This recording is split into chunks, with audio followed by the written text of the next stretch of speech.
Cosa Rosa time.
guys. Hello. Hi.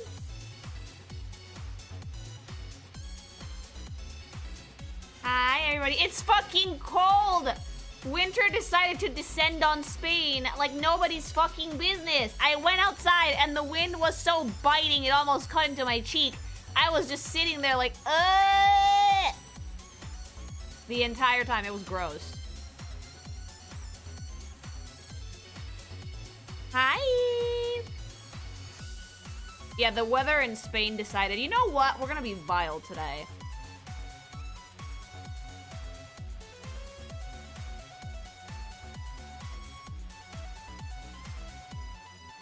Hi. I hate winter because it randomly decides, you know what? I have arrived. It's never like a gradual increase of cold weather. It just hits you like a truck from one day to the fucking next. It's so fucking stupid. Hace un frío que pela. Está horrible. Hi.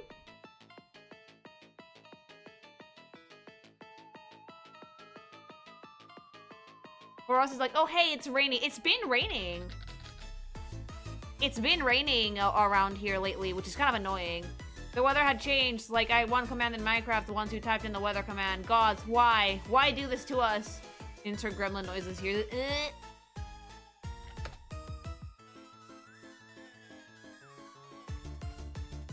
Blue's being a big baby. Does the god wonder hot cocoa and like 30 layers of blankets? Yes, I would love that, actually. Like, I know you're trying to make fun of me, but I actually would very much enjoy that.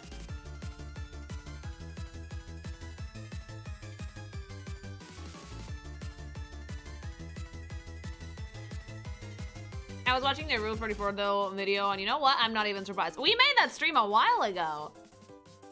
Do you have sock? No, I'm actually not wearing the sock right now. I'm like in big sweater.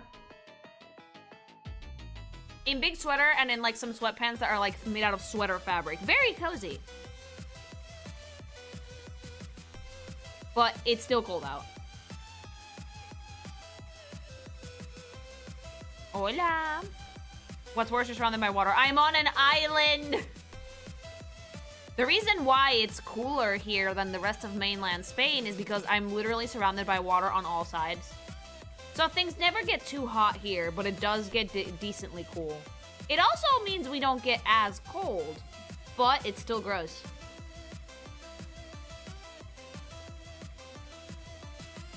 Meow. Hi.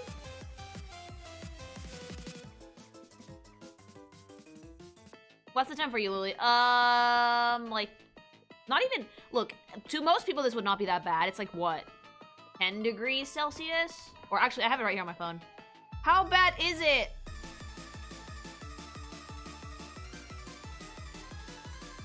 $11 degrees Celsius.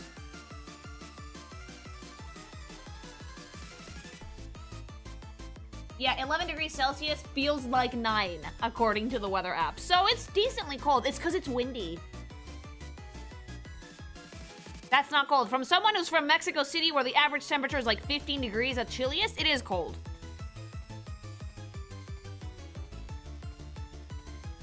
Hi. Yeah, I'm used to a warmer climate. Like Mexico City is usually like a balmy 15 to 20 degrees Celsius on any given day. Sometimes warmer. So Spain, for me, the fact that we have actual seasons here is wild to me.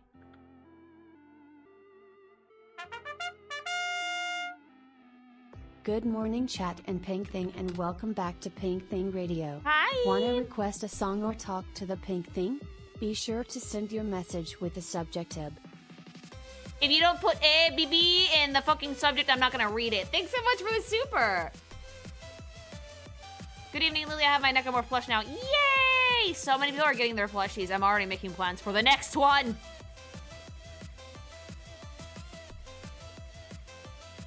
Which is funny because, like, you know what? If you ask me, do you prefer hot or cold? I will say cold.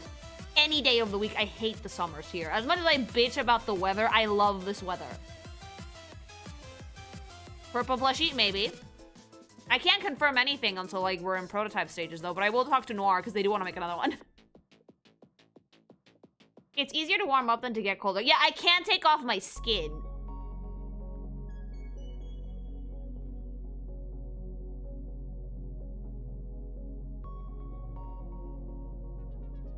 Where I live, we put the air conditioning at 20 degrees Celsius to get cold. 9C sounds like Antarctica to me. It's fairly cold, yes.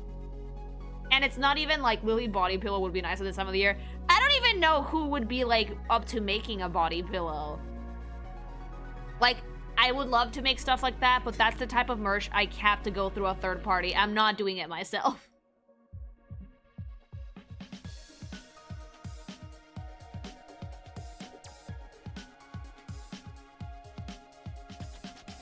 I can look around if you're serious about it. Let's keep the merch one at a time. The goal right now is Waifu Cup, which you guys can definitely help me get if we keep using the gsupps code.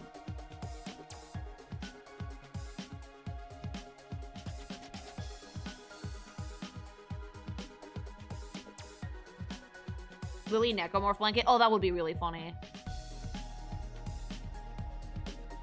I heard from an artist named JTVmo that body pills are a real pain. I can confirm this because I've actually designed some for clients before, back when I used to do comms. You have to work at a stupid high resolution for dockies. Stupid high. And the documents are gigantic. Like, they basically make your computer fucking cry when you're working on a docky design.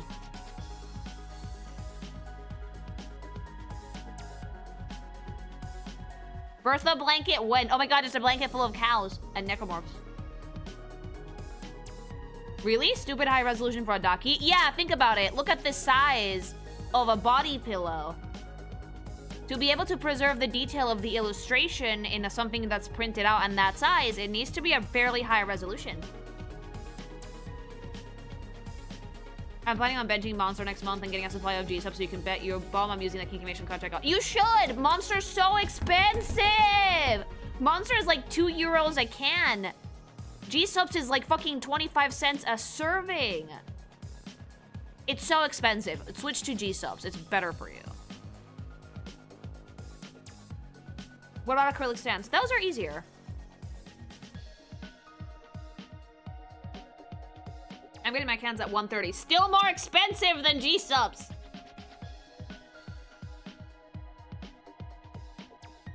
Lily, please don't do a body pillow. People will do unspeakable horrors to it. No, they won't.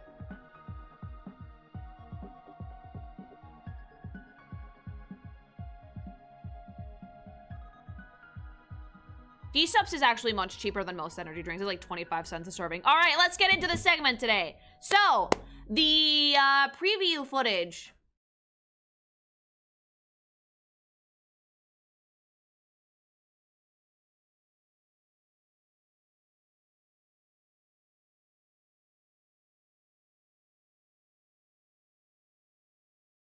Okay, so the preview footage for Metroid Prime 4 Beyond is out.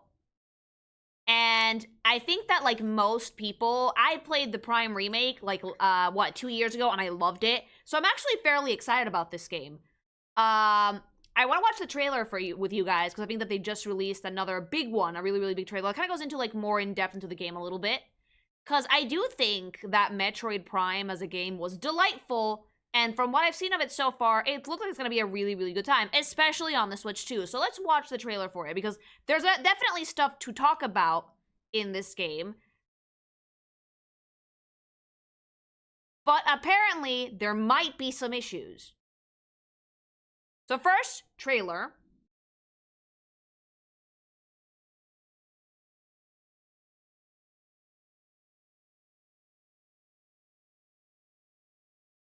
It looks really good. Yeah, graphically, it looks really, really good. So I already know what this is about, but let me build some suspense here, all right? Hi!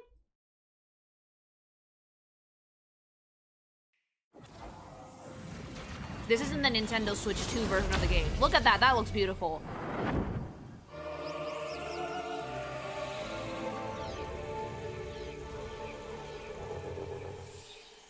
Already I'm loving the look of this. Explore a mysterious planet in this first-person adventure. Oh. Metroid Prime 4 Beyond. It's It's gonna be super fun. It's gonna come out in like when? Like 3 weeks? When the Galactic Federation UTO Research Center is attacked by arch-rival Silex, Oh, he has baby things that are lone hunter cute. Samus Aran answers their distress call and becomes Hi, entangled Samus. in an unexpected disaster.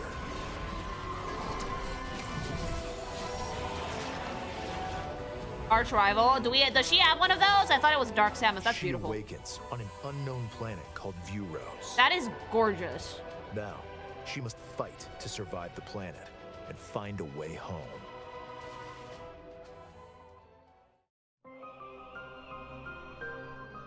Oh, wow. As Samus, you will explore lush jungles full of plant life. A factory roaring. with Ridley. Well, yeah, thunderous besides storms. Ridley, I mean. A research lab frozen in ice. And a facility As your problems are, because we're nestled watching in the a trailer. volcano, There's no problems in all the of trailer. which contain remnants of a civilization. And it long might be a extinct. problem. I'm not going to go outright and say that it is. It might be. The maps are maze-like and intricately detailed. And ferocious beasts will stand in your way. It's going to be super fun, though. The key to exploration is the scan visor, which you'll use to gather information from the environment. Why did this planet's civilization crumble? And what have they left behind? Could there be a clue? I do to miss your when, like, I'm escape? really glad that at the very least this trailer talks a little bit more about the Scan game various in objects general to instead of just collect showing and a bunch of analyze cool shots information with dramatic music. to find a way forward. ¡Ajolotes!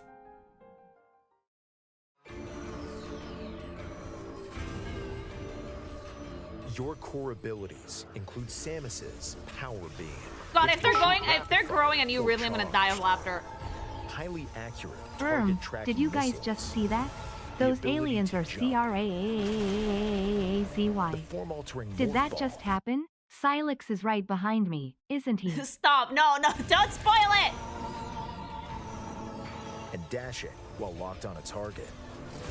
As someone that has only gone into Metroid fairly During your recently, adventure, and I genuinely you will enjoyed also Prime, receive this one looks mysterious really powers nice. Like, passed graphically, it down looks on very, very good. Viewrose. Psychic abilities. Direct the control beam's trajectory with the power of your mind. Also known as the mouse controls. And use the psychic glove to manipulate energy and activate machinery. By harnessing these abilities, You just know that the you can concept art for access like new this was areas, insane. greatly expanding the explorable world. Hands!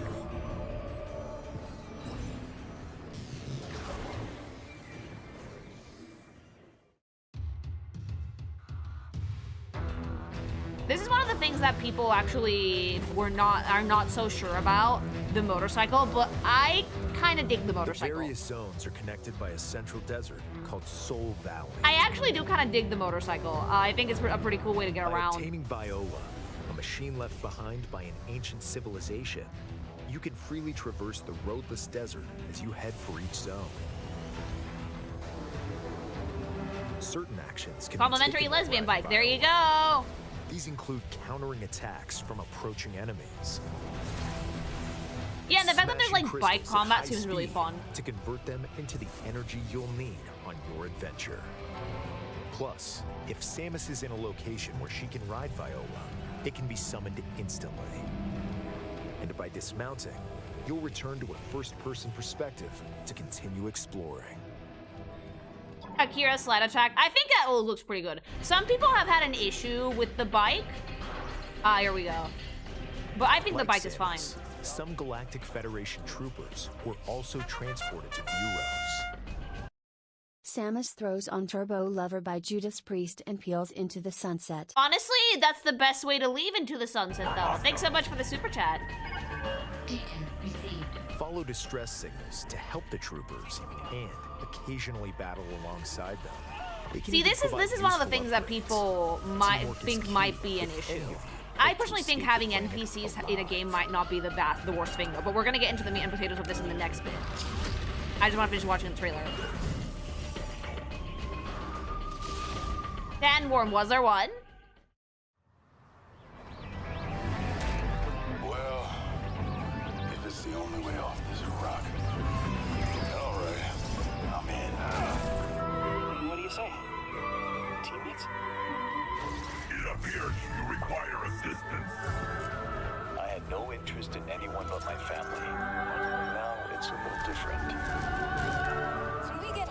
This could be something that could lead to co-op. Like, if they can help you, it could lead to I co-op. can't wait to see my family.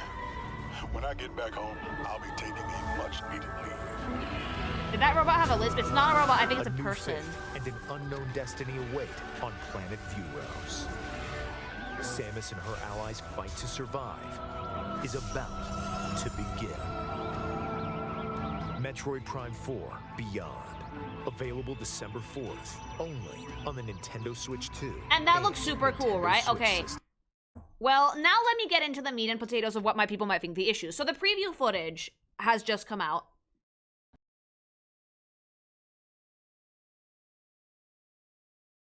And the problem with the overview, with the preview footage, was some people have actually gotten the chance to play, the embargoes have been lifted, is apparently, might be a problem, this guy. Meet Miles McKenzie. Now, I don't want to stereotype, but we look a little annoying, okay? But that's fine. NPCs are not exactly new to Metroid. They've been around. Like, Metroid Prime 3 had NPCs. So you would expect some other characters to come up on occasion. Completely fine. Valid, even. Despite the fact that Metroid Prime is a game that kind of, like, revolves around a very, like, isolated feeling, having NPCs around is actually not a harmful thing to the story. However, there have been some concerns from people about how these characters are handled. And at first when I heard about this, I was like, yeah, well, there's NPCs in the game, what about it? And then I saw some footage. From a bunch of different creators, mind you, but I think that the footage that actually made me laugh and also go, oh no, the hardest was this one. Now, I know it's IGN. Let's fucking suspend our bias because we hate video game journalists for like 5 minutes. And listen not to what the IGN dude is saying, but what's actually happening on screen, okay?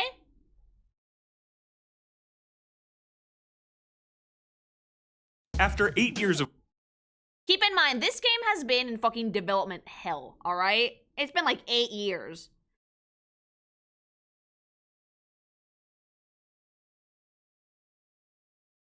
And this video kind of explains succinctly what the issue seems to be that people have with Miles. Again, might be a problem, might not be, but let's see. Beyond chatty. After tiptoeing through an eerie, condensed part of Fury Green, I came across a Metroid fans kinda have a reactionary streak since other M and react hostilely to any sort of character interaction with Samus. I think that having NPCs in a game is okay, but depends on how you use them. The important thing about having NPCs, especially in a game like Metroid, especially in a game where I'm assuming Samus doesn't say a word, is how NPC interactions are handled. And I think that this video kind of like brings up a potential problem. crash-landed Galactic Federation ship, where I was immediately taken aback by the tonal whiplash. My way here was filled with hauntingly beautiful choral melodies and Yeah, that's isolated gorgeous. exploration. It was Beautiful vintage forest. Metroid Prime. But now it's finally time to get to know specialist Miles McKenzie. Oh, wow. Wow. What a mess. You're alone, on a planet, with no hope of survival. But you're also not sitting next to Phil anymore in that cubicle, Oh, so... the art style is... Nose! Win? Oh, jeez. He didn't leave a great first impression. No, but this that is actually honestly not a very good first impression, because when you initially hit me with a Marvel-style quip, when I meet a character in a game where the whole deal is Samus is trying to unravel a mystery and get through this planet and survive, I'm gonna be a little bit confused. You'd think that he would be taking the situation a little bit more seriously. But let's move on. monologue, but I was still intrigued to see where it went. Samus and Miles got swarmed by some jungle monsters, and it became my job to protect Miles from them. Oh, because Miles can't After do a shit. Yeah, close fun quarters fact. firefight that concluded with shooting the vines holding up Miles' ship, he awarded me with the missile upgrade for being his savior. This is fine, I thought. I prefer isolation in Metroid, but I don't mind running into a character here I and don't there think there's to anything flesh wrong out with the having story with NPCs. some voice acting and cutscenes. But then, If it's okay with you, I'm gonna tag along. I started to get a sinking feeling. So, Oh, where escort to? missions. You might be a good idea to check the map and get our bearings. In one sentence, Samus not only Okay, so I want to see more of this. There is The raw game footage. is We will go into it. But I am afraid that this fucking character is going to try and hold my hand the entire way through the game. I don't particularly mind NPCs, but if you are telling me what to do in a video game, I'm going to lose my shit. Let's see if he actually does get backseaty, Unwanted though. companion. That companion also instantly started chiming in on what I should be doing. Oh, no. Like Atreus to Kratos in God of War, or Aloy to Aloy in Horizon. So when's the Miles McKenzie comic, then Lily You know, Gomez? I feel like Samus would shoot him, honestly. The next 20 minutes of my demo ranged from mildly annoying to downright infuriating, as Miles constantly bombarded me with either awkward attempts at quippy humor, It's about to get real nerdy in here. No, come on, or don't ruin the unwelcome hints atmosphere. that directly defy Metroid's spirit of exploration and discovery. Missiles are effective. Sure with a hard shell, you know. He No, would okay, scold so me for I not don't know if stopping this to- is a Nintendo problem that's been it's a fairly recent thing. Nintendo has been getting very handholdy with their fucking players in the past few years. And I did not think that Metroid needed to be a game where I had to be told where fucking to hold my hand. I played Prime like a fucking pro. I found everything. I didn't need anybody to tell me anything. I don't like the idea of having a character constantly telling me where things are at and where I need to go. Like, again, he might be here for the beginning and that's this guy's it. probably just a tutorial. I hope so. I hope so. Like, the hope, thanks so much for the super chat. The hope is that he's just here for the tutorial to kind of like let you get your bearings and kind of like tell you where things are at, how things work, and then he fucks off. That's the ideal.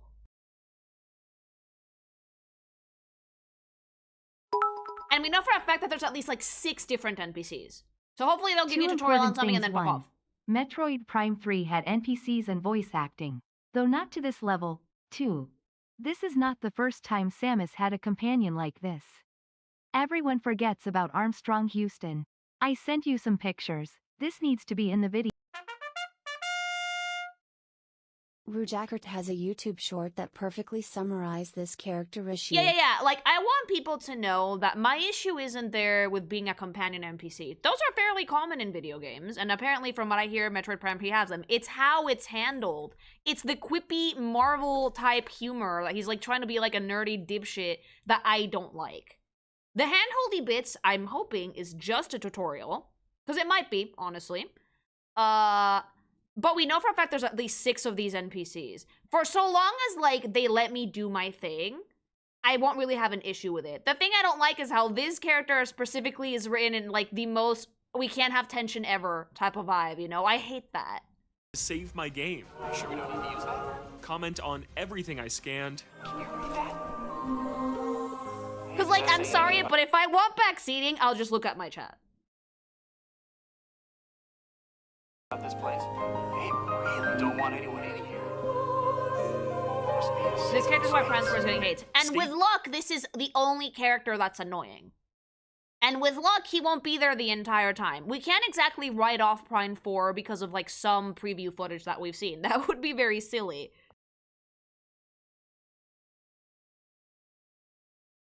But it's concerning because it shows a design principle that's not the norm.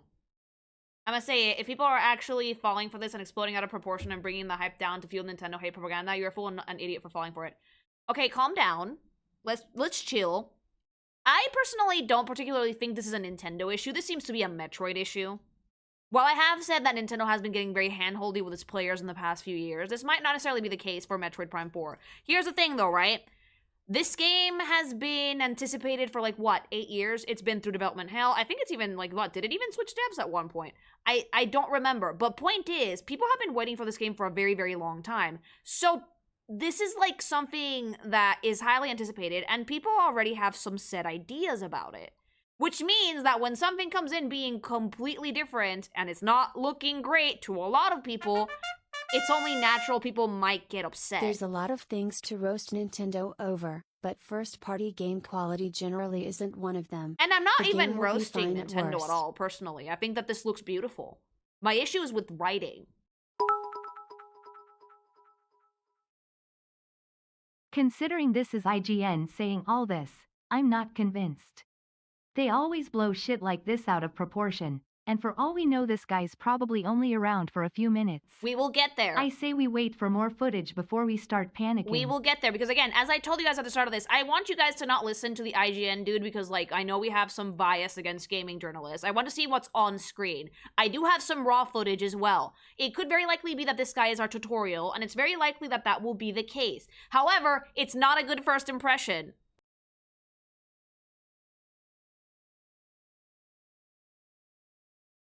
Like, it could be that he's there for 2 seconds, and then he shuts up, or it could be that the entire game is full of NPCs that are talking at you constantly. We don't know yet. The obvious. I can see the door, Samus. And would scream whenever an enemy popped out of the ground suddenly. I promise I'm not cherry picking here. I was in complete disbelief at how Miles was constantly talking during gameplay, to the point where I dug around the settings menu to see if I could tone it down. The only And option I IGN found was weren't to the mute only voice people acting worried about this, entirely, by the way, but because don't see I knew myself this doing was that going to in the- happen, because I knew that people have incredibly bad faith for game journalists, so I came prepared. Alright? I came prepared.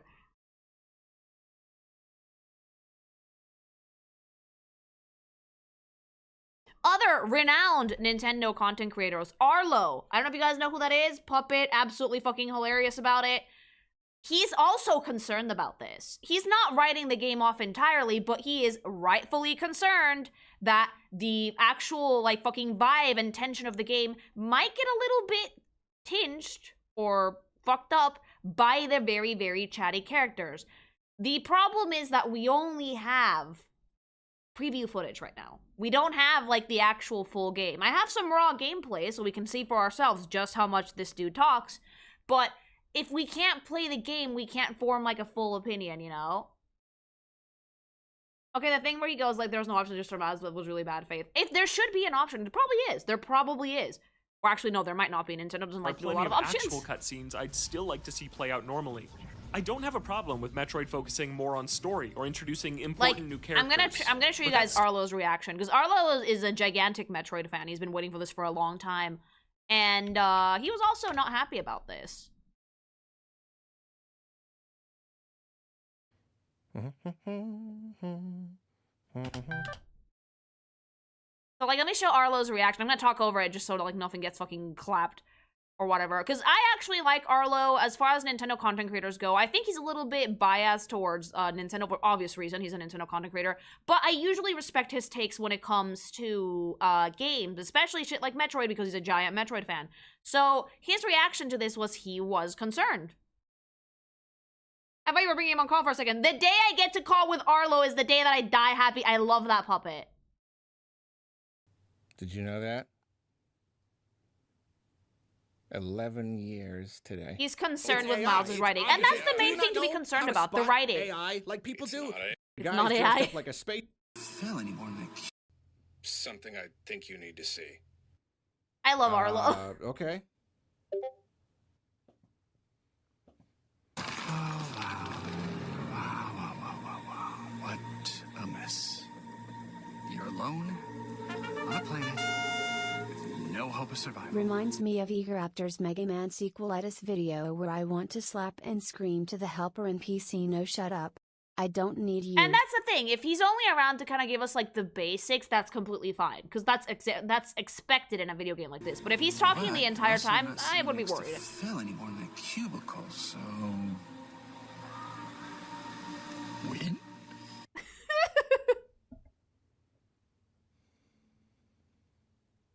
I don't know what it is about the puppet that just makes it look all the more unhinged. Oh, he's been stunned into silence. Are you still there? Yeah, I'm still here. I think he's been stunned into silence. I don't know why you sent me this. What is this? The blank stare is killing me. It's kind of unhinged. This is a clip from Metroid Prime 4. No, it's not. Yeah, Arlo, it is. I don't know what you're doing here. This is not a clip from Metroid Prime font. Basically, he couldn't really believe it at first, and he went to see the footage himself, and he was concerned about the writing more than anything else. Series. Ask any Metroid fan. You can see the pain in that Muppet's eyes. Oh yeah. Okay, yeah. Ask any Metroid fan from the 2D games. Here's a more condensed take from Arlo, which I think kind of sums up what the And concern if might they be. don't say something about the gameplay, the Metroidvania formula, then they're gonna say it's the atmosphere, it's the feeling of isolation, it's the vibes. Which I can agree with believe him. I'm saying this. I can agree with need to Arlo on the summarize feeling of this. isolation and You vibe. That know was very this. prevalent in the Prime remake. Every single person who has ever played a Metroid game knows this. And apparently, during the first significant chunk of this Metroid game, you're That's the followed problem, around that by it's a in the guy first who bit. First impressions with gaming are so fucking important. And if the first impression is this game is gonna fucking handhold you and backseat you the whole way, some people might not want to play that. cracks jokes and tells you what If I could turn it off, and, no like, problem. screams whenever an enemy pops up. And not only that, apparently this is basically like an escort mission. Like, he tags along and you have to protect him and you can't leave him behind, because if he dies, you get a game over. You're Oh yeah, that's literally one thing though, forced right? to That's the thing that kind of tipped me off about the fact that the companions are here to stay. If one of these fucks dies, it's game over. You cannot lose Federation soldiers. And there are 6 of them, have so him there with will be you characters and all throughout the escort game. him Now, where he I'm is kind going of so he towards can- the side of more characters equals good, but that's because of how I like to work. I like character interactions. They make my job really easy. I do have one minor nitpick, though. Samus doesn't say a word. If someone is chatting at Samus, and Samus just gives them a thumbs up, I'm gonna be like, motherfucker, why doesn't she also speak? Sure, maybe have the guy being chatty, but have Samus be like, dude, shut the fuck up at one point, or like, say something, you know? Like, why doesn't Samus speak?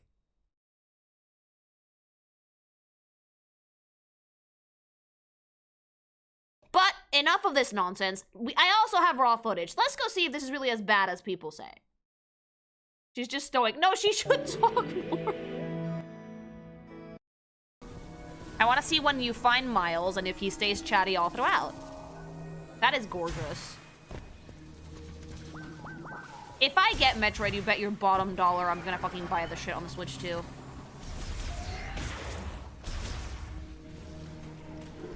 Like, I want to watch the raw footage on my own and see if it's as bad as people say, because honestly, I'm not willing to believe just anything I see on the internet. I need to fucking corroborate it.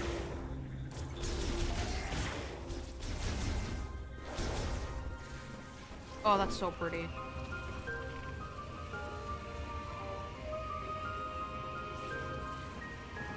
Please don't take your Switch 1 out of retirement. Let them rest. My Switch needs to sleep. Oh, that's really cool. My Switch is dead. My Switch is untouchable. Don't touch that thing. Like, right now, there's no Miles here. There's no one else. It's chill. The vibes are immaculate. That's gorgeous. They gave her a voice in Other M. Needless to say, it was badly directed and received because Sakamoto insisted on directing the VAs despite not speaking English. Oh, I think some voice acting for Samus is not a bad idea, personally. Thanks so much for the super chat. Vibes are immaculate. Monsters are attacking you. The music is gorgeous. Look at that. That's stunning.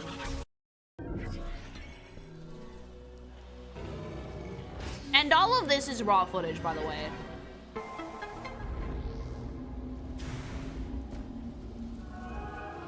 Oh, the music. As someone who's like fairly new to Metroid, I actually am kind of excited about Prime 4. Mainly because like the visuals are stunning. Okay, let's jump ahead to where Miles comes in and let's see if it's as quippy as people say that it is.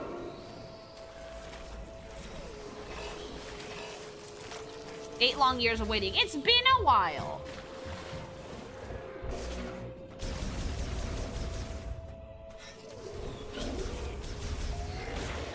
Meow.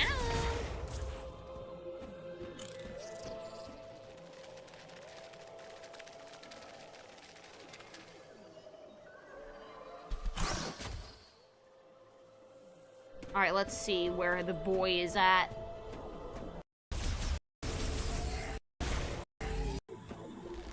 Oh, there we go.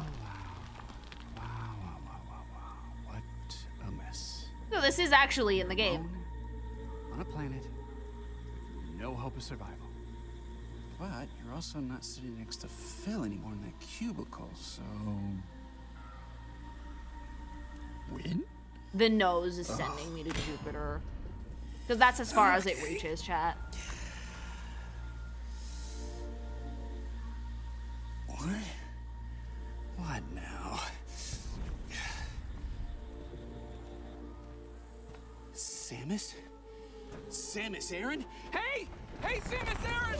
I'm stuck! Help me out! Oh, you're gonna die. Please get me down. I'll just stay right here. The schnoz, what the fuck is this? This is Metroid Prime 4.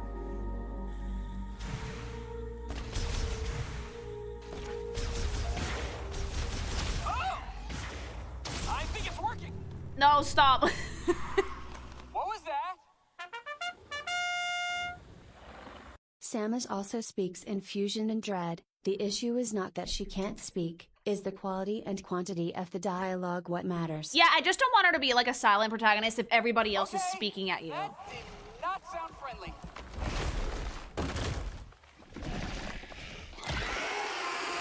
Okay, I got it. Oh, dude, come on. I think the problem is that Miles might be genuinely kind of unlikable.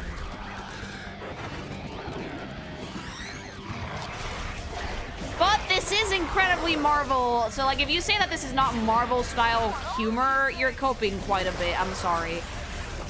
And again, hopefully he's only around at the beginning and then the rest of the game you meet other NPCs and you can just stick around in peace, but not a strong start. I don't love this character.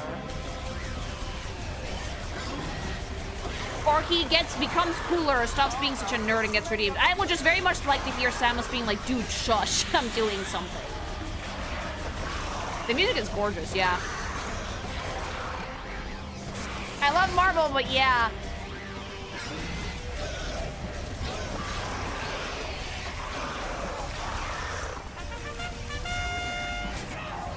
I took Miles's quips as a grounding technique. A specialist in the Federation just had their base obliterated and woke up on a different planet lol. You would not be quippy if that happened to you. You would probably be panicking. Talking to yourself, yes, but not quite that like, ooh, I'm not in a cubicle, win? No, come on, dude. That's so fucking Marvel. It's not even funny.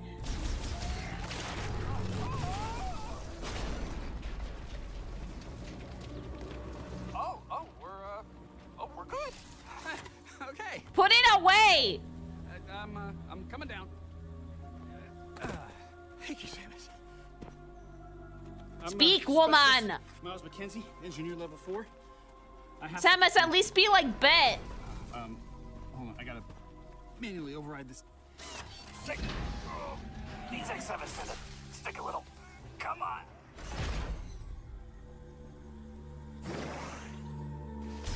If you really want to shoot something, maybe try that piston. No, shoot him, though.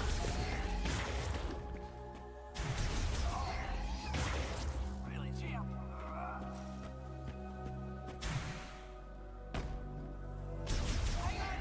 I got it. It's funny, I have Metroid Dread. I've never played it, but I do have it. I do own a copy. He's trying to leave. He's trying to leave. He's like, well, we don't need this NPC anymore. Bye. Oh, I felt it move. Hang on. You know, shooting me isn't gonna get this to open any faster. Are you shooting the NPC? Oh! See? Why does everyone hate this guy's nose? Because it's the only thing you can see, chat. Thanks so much for the super.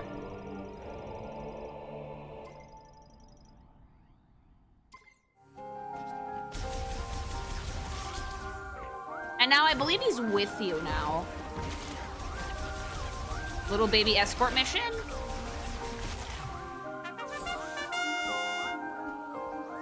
Weirdest thing about this is that Miles looks like my friend and kinda has his voice.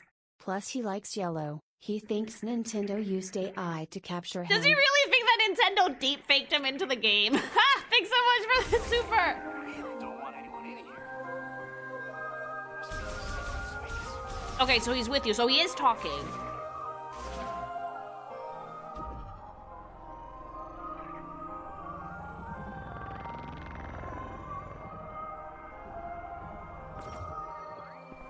Plot twist, Miles is the love interest. Don't burn me at the stake, please. So, like, he is with you. This is an escort mission. He isn't walking around with you. I've never seen anything like this. It's beautiful.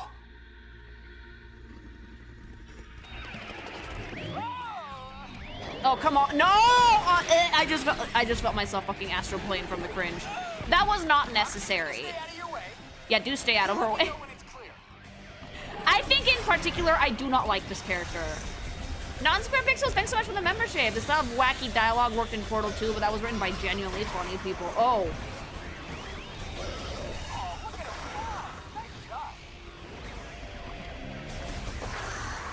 Is this the new one? I heard of people not liking how the game starts. I think that they don't like this character specifically.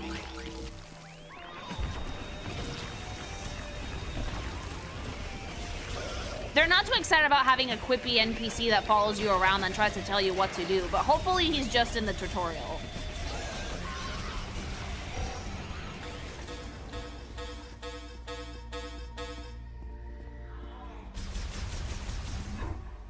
What is this place? I feel like he's going to be talking constantly, though. I bet I could upgrade my... Having to manage his health, too. It is an escort mission. That's not unheard of. I'm not very flexible.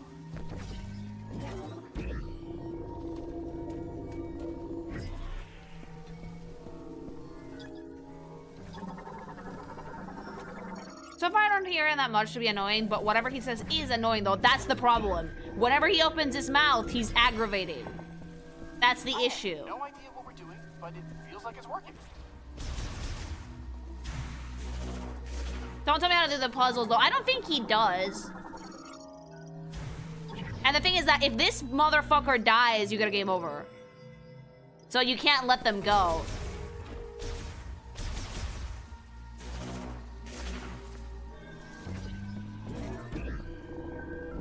Then turn off the voice acting, problem solved. Nintendo does not give you options for anything ever. When it comes for, like, accessibility in video games, Nintendo's not great at that. Since you seemingly have the power to revive dead series from the grave, think you could revive Mega Man X? Pretty please? If I play it and I like it, I have the power. Thanks so much for the super chat. But you can turn off the voice acting, sure, probably, hopefully. But that's the thing, you turn off the voice acting for the entirety of the game. As someone who only knows the Metroid series from a distance, I can understand why this is an issue. Atreus backseasting you in God of War Ragnarok was one of the worst things about that game. But it really feels like people are making what is a small annoyance into a deal-breaking problem. Cheer 100. I mean, for Metroid fans that have been waiting for this to have 8 years, it's a monkey's paw thing, right? Like, new game, but you have an annoying, quippy sidekick. It's not like a game breaker, it's a red flag, which by definition means it's something to watch out for. It's safe to say that he's only here during the early game. This doesn't ruin this game, though. People are just blowing smoke. It's a red flag, which basically means keep an eye out for it. It's not a game ruiner, but it is something to keep, you know, eyes open. Because there's gonna be 6 of them, chat. Samus, this is where space pirates killed my parents, Miles. Miles, oops. Like, yeah, I like, my concern is that he's going to break tension at every given moment. And I think that Metroid Prime, at least from what I've played of it, kind of relies on tension a little bit.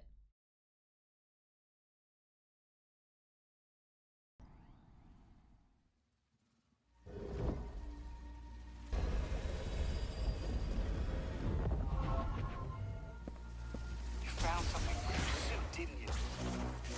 Why are you spoiling what I found for my that it's something for my suit, Miles?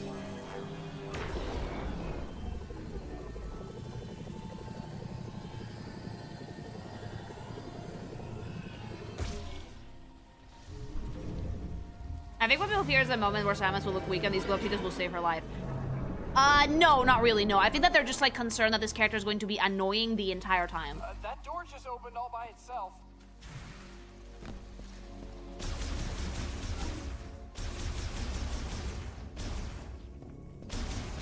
What I've seen people be concerned of, which is a valid concern, is that they're concerned there's going to be constant talking, constant hand-holding, and the atmosphere is going to be kind of, you know, ganked a little bit. This is Samus Aran, bounty hunter. You know her. She's famous. You look very familiar. Betsy? What are you doing here? I worked on her back at base. I'll take a few scans. Maybe we can come back here and get her. Okay, he is annoying me. The character is annoying. The character is annoying. I'm sorry. Like, Miles as a character is fucking annoying. Having an NPC that talks might not be a problem, but Miles specifically is annoying. And sure, he doesn't talk all the time, but he talks a lot. I do not know what to do next. So, Samus, would you give it a try? Yeah, like he's telling you where to go and what to do, and he seems to never shut up. And apparently there's a point where, like, he does leave you alone, and you have about, like, what, 20 minutes of silence before he's like, the comms are fixed! My small pink thing arrived today, and it is lovely. Oh, However, it is yay! attempting to eat my PC cables. Please help. Oh yeah, don't let her near those. Give her some food. Thanks so much for the dono.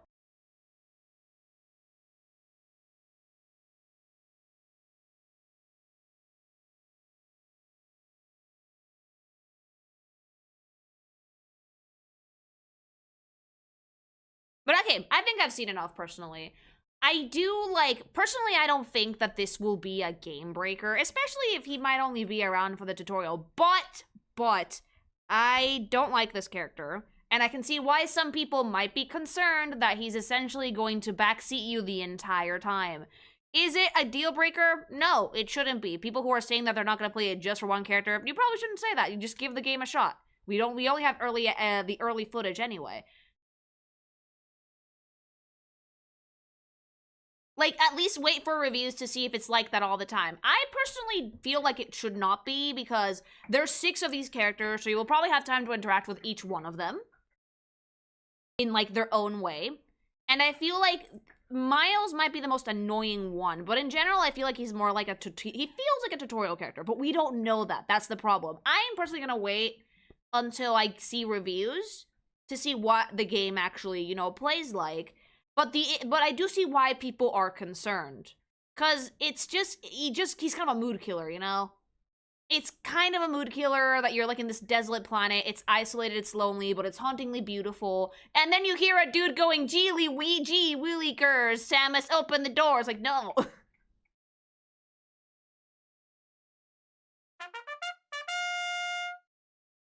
I kinda like him. He's funny and charming to me.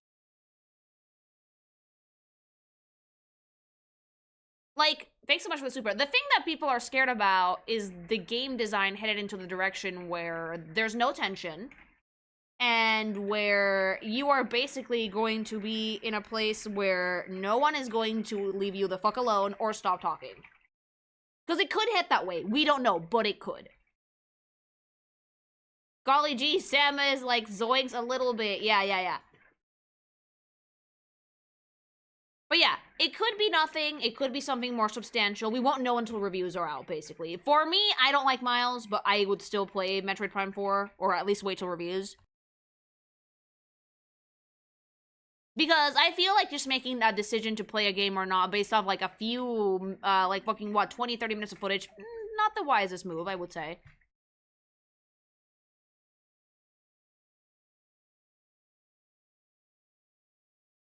But I can say this, wholeheartedly, I don't care if you guys get mad at me, I do not like this character.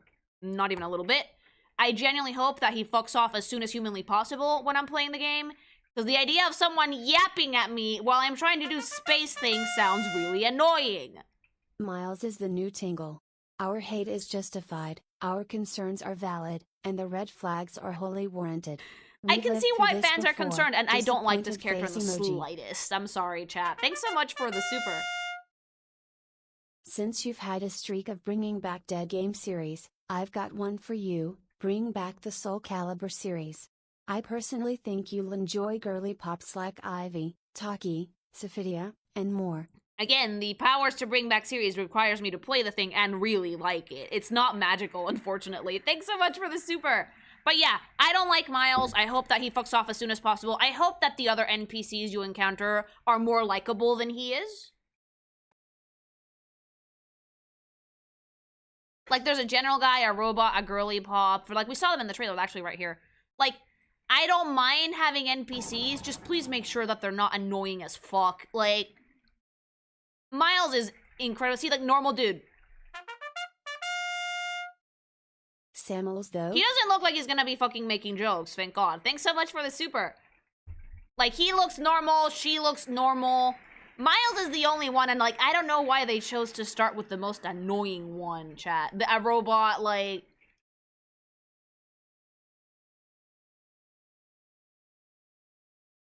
What is that nose? It's Miles! But yeah, if all goes well, the NPCs will add to the story, not distract from it. Because that's what they should do. And the game looks fun. Is it pouring rain where you are? Yeah.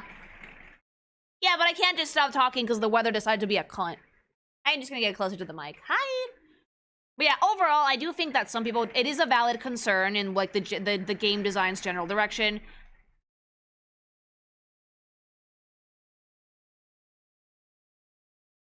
Okay, I'm gonna pause this segment for like 5 minutes and wait till the rain dies down. Could you shut the fuck up? Because I cannot fucking talk like this. Like, you guys might not be able to hear it, but it's fucking deafening. Jesus.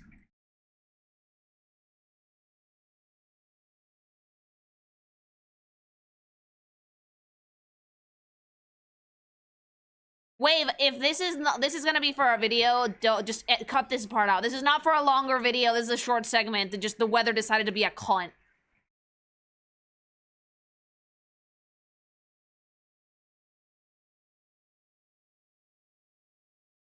How hard is it raining? Like, normal, the problem is that, like, I have an aluminum roof up here, right? It's like a sheet roof, because this is an add-on. Which means that sound is amplified as fuck. That's another reason as to why I'm gonna get this place fucking, soundproofed, because otherwise I can't record in here when the weather decides to be a bitch. Yeah, you might be able to hear some background noise, not a ton. It's dying down, okay. In conclusion, though, I don't like Miles at all. I hope that he fucks off as soon as humanly possible.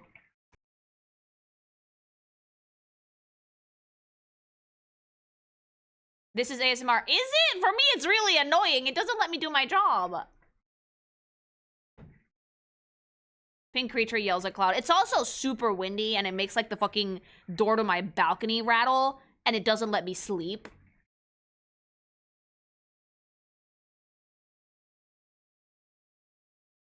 I normally don't mind the rain at all, but when I'm trying to, like, fucking record something, it's very annoying. Haunted. Not even a little bit.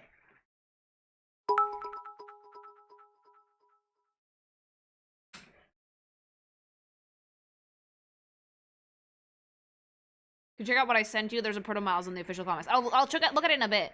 Hi, it's going fine. I'm a little annoyed at the rain, though. If you like the game enough to do fan art, remember that Samus is universally regarded as some flavor of queer. No! I will decide what I draw. Thank you very much. Thanks for the super chat, though.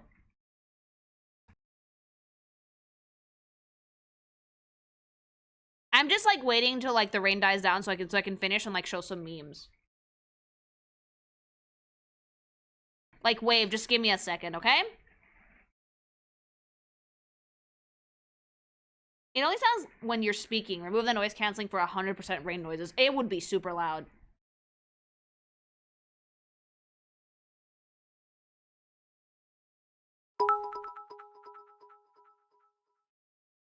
Games are too Okay, I think it expensive died. now to just buy because whatever franchise, so people are scrutinizing a lot more. Yes. Maybe we're overreacting, but still. It's because you can't buy every single game, you know? Like, and they're expensive, and you have to pick your games very, very wisely, you know? Okay, now then. Conclusion, I don't like Miles. I hope that he's just a tutorial character.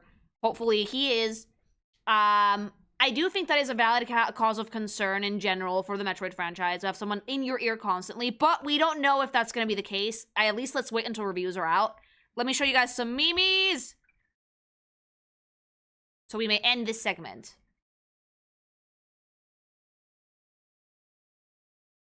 How do you not fall asleep up there with a mug of hot cocoa and a blanket burrito? Because I have work.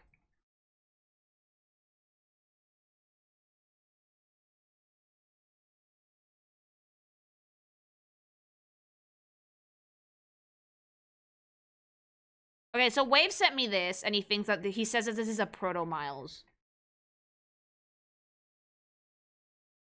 Do you really think so? Samus was thinking about me, which is normal. He's not being quippy, he's just being cute. I'm a member of the Chozo clan. We created Salmon Sense power suits. Are you sure that you can save her? I know what I'm doing. Collecting pirate claws and watching out for you.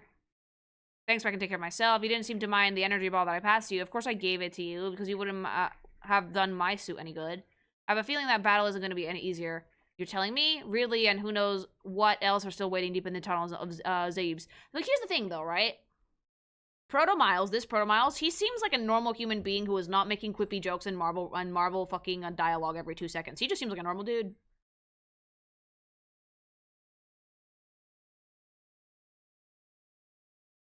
But yeah, there has been talking NPCs before. It's just like, how annoying do you want them to be? Yes.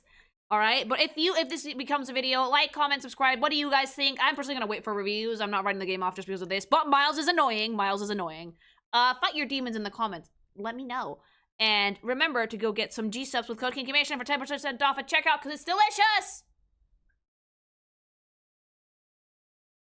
All right, now I can play Skong.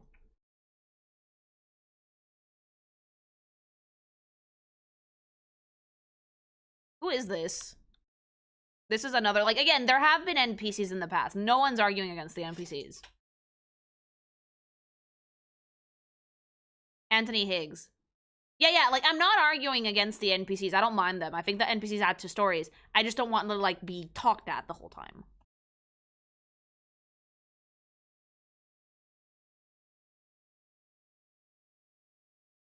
If anything, when NPCs are well written, I like them a lot more because it makes my job very easy. Because, like, I don't draw Samus a lot because I don't have a lot to work with for her.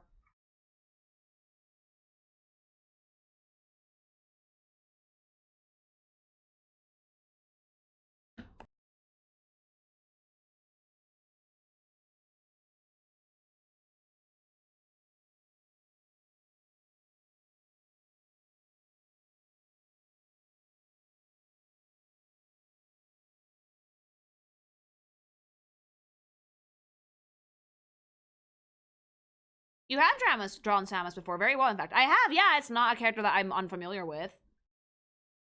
The suit stays on. No!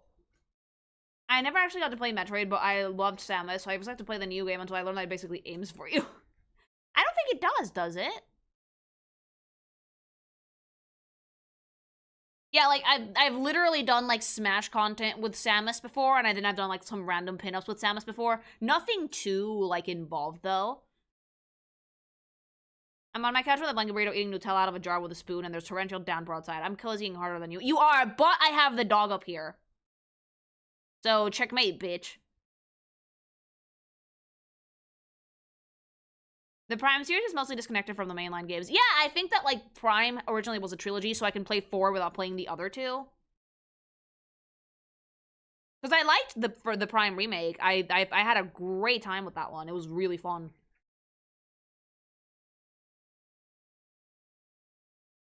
Prime is like its own separate universe, and a good one.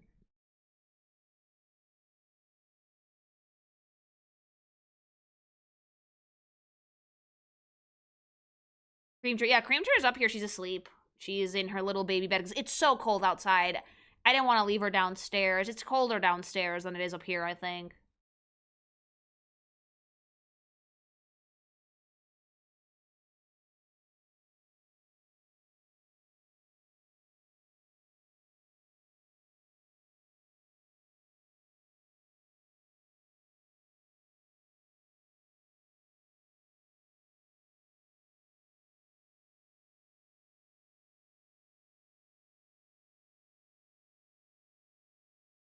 Don't leave the dog alone, you monster. She needs comfort. She's not alone. She's up here. She's in her bed.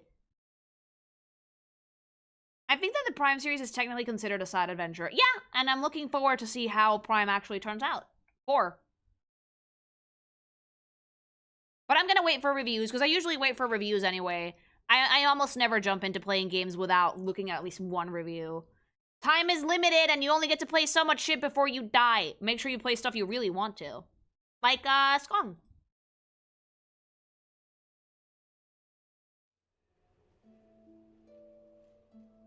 Will you go hug and comfort the dog now, please? No, she's asleep. Who's your trusted reviewers of games? No one in particular. I watch a bunch. I never watch just one. Never put all of your eggs in one basket.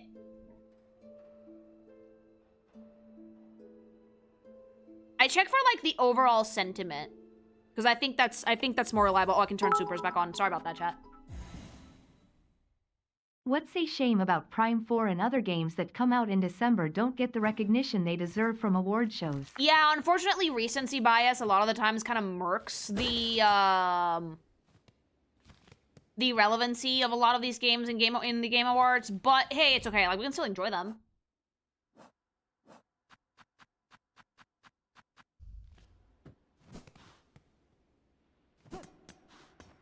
Got about time. Yes.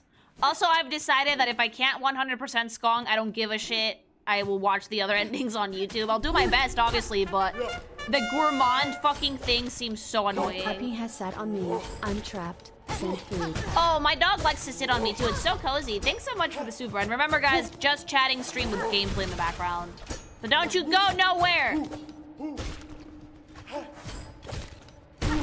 Sonic 3 could have been nominated and they chose not to, and the DMC Netflix director is smug about it. The DMC Netflix director is smug about everything. He's smarmy. It's a part of his personality trait. I do wish it hadn't gotten snub, though.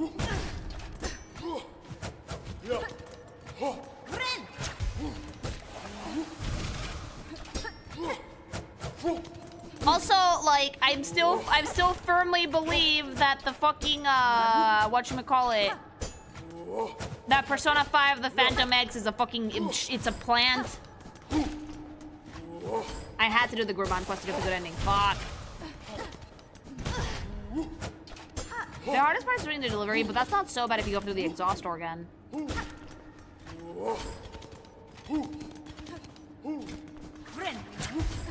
I got back into the main story.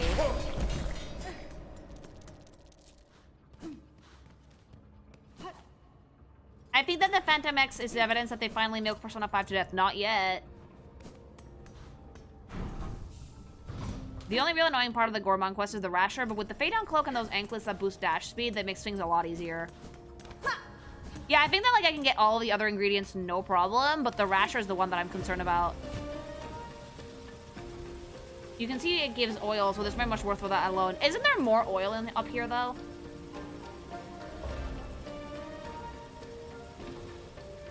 But then again, each oil is an upgrade.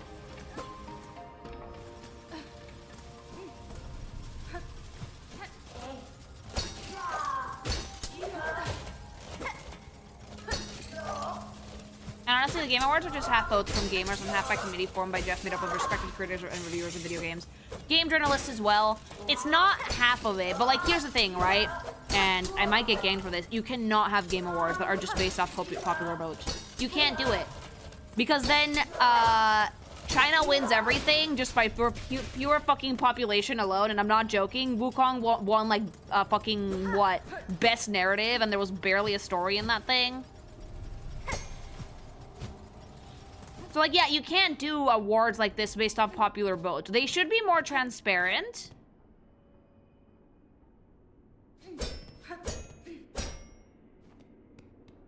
About, like, how they pick the categories, but I don't think it should be a popular vote. And a lot of people don't play most games. They don't! They just vote for the thing that seems cool. Like, I'm pretty sure that most people who voted for Wukong were just Chinese people who are, like, you know, national pride. Because it is. It should be a point of national pride that the game turned out to be really, really good. But best, I would not have called it a game of the year at all. I'm sorry. It was a good game, not game of the year material.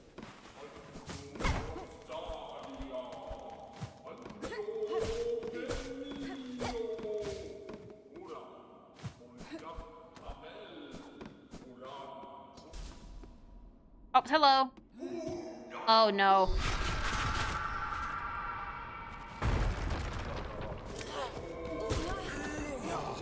Oh, boy!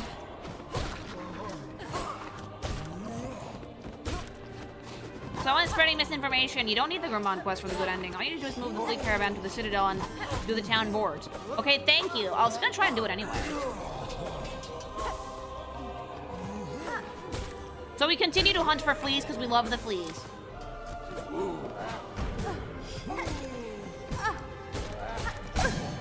The dice!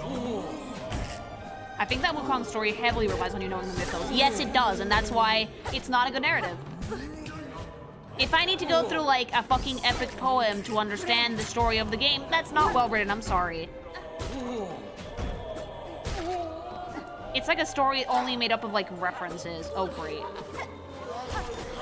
Ow!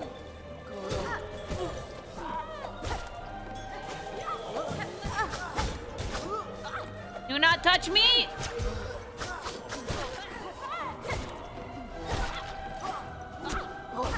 So, Ready Player One? Maybe. Hot take, I had to look up Wukong's story after playing it. Combat was baller though. Oh, combat was really baller. Graphics were really good.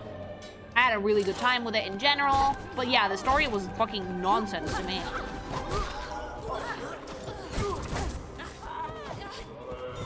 Dark Souls has good lore, no story. But my you say Wukong has good lore and gameplay, but bad story. Yeah. More like you can't understand the story unless you've specifically read Journey to the West.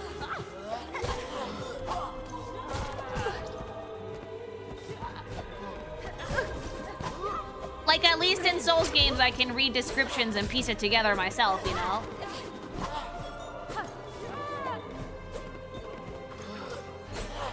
Wukong was good, but that's it. It was good. It was a game that only really nominated because of how much it sold in China. It was easily the odd man out of last year's nominated games. It wasn't a bad game at all, though. The pig alone had so much lore. The pig was the tits. For example, Hades is based on real Greek mythology, but at least they explain it in game. Yeah, Hades is actually written really, really well. And the reason Hades is written really, really, really well is because they take the time to explain what's happening to you. In bits and pieces and between runs, but they still do it. Like, knowing the Greek lore only adds to the experience. It's not required, but it does add to it.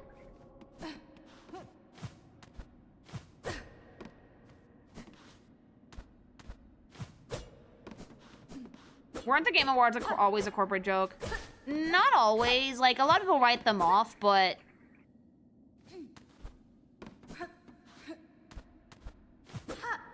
It's really funny because a lot of people say that, but they still get big mad when their game doesn't win. To be fair, the other extreme is MiHoYo forcing your mouth open and text diarrheaing down your lungs. Oh, God, yes.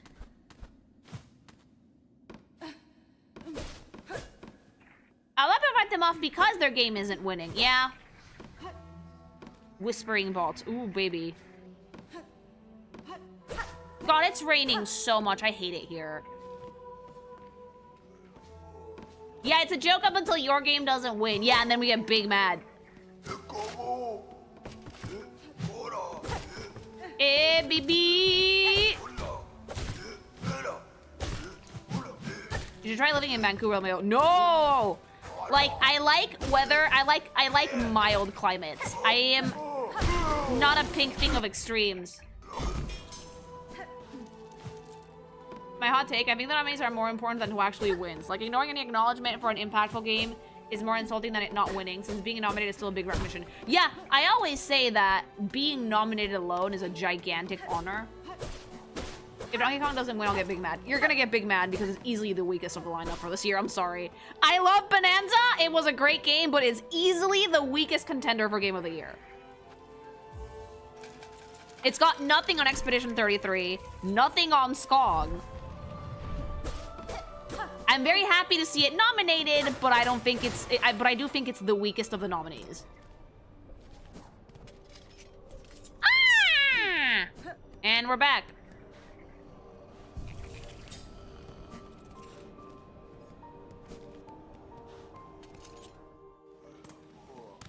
Rain is good when you're inside and you don't have to go to work and your house isn't leaking from like 10 places. The leaks in the office have become an issue, chat. I was gonna get them sealed today, but like they rescheduled to Monday and I'm like, can you like please come and save me from the great flood in my office, kindly? It's not that bad though, like... Just have to keep an eye out. When it storms really, really, really hard, that's when some water comes in. Normally nothing. You also called Bonanza too easy, because it was too easy. Up until endgame, it was actually laughably easy. I really enjoyed the endgame segments in the last boss, because I was like, this is the fucking tough shit I was looking for!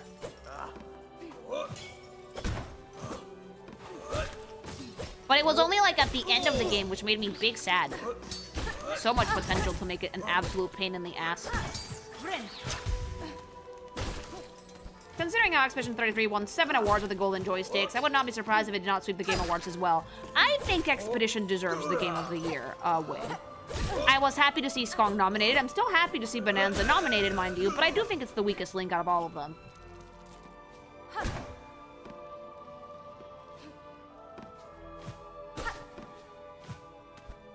You know what didn't help Bonanza, though?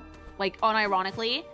The Donkey Kong franchise, and this isn't me speaking, this is like hobby, because he's very well versed in it. He's played it since he was like a baby. The DK franchise is known for being punishingly difficult. Especially on the platformer side of things.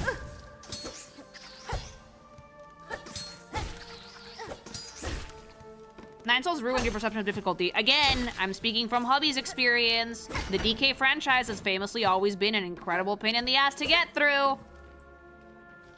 It's always been a difficult game. Bonanza's much easier. Is it? Yes. All of us kids have to deal with it with no difficulty sliders. If you played Donkey Kong Country or DK Country 2, you will know what I'm talking about.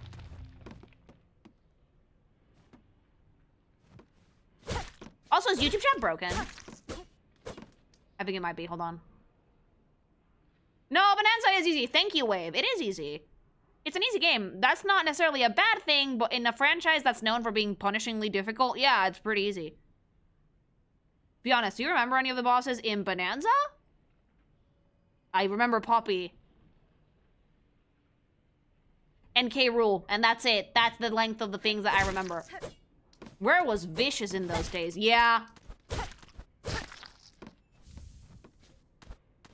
Lily's not calling Skong easy because she's good at it. No, Skong isn't easy. I'm decent at it, but it's still not easy. What the fuck are you doing here? Oh.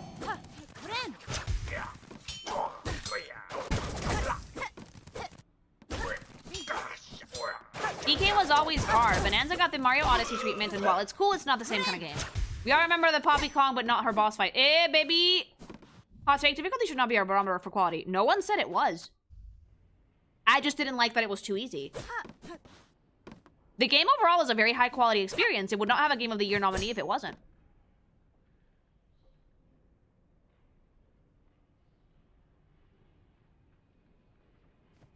But I will say this. I'm calling bullshit a little bit because of game being way too hard or way too easy can detract from the experience. See, the very, very final boss of Ender Lilies, that was bullshit. That detracted from my experience.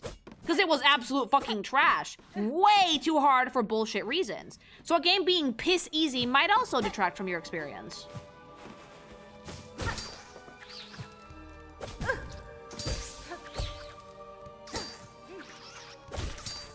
The game was good up until that point. Yeah, Ender Lilies was like really up there for me. I was loving it. And then I got to that boss and I was like, ugh!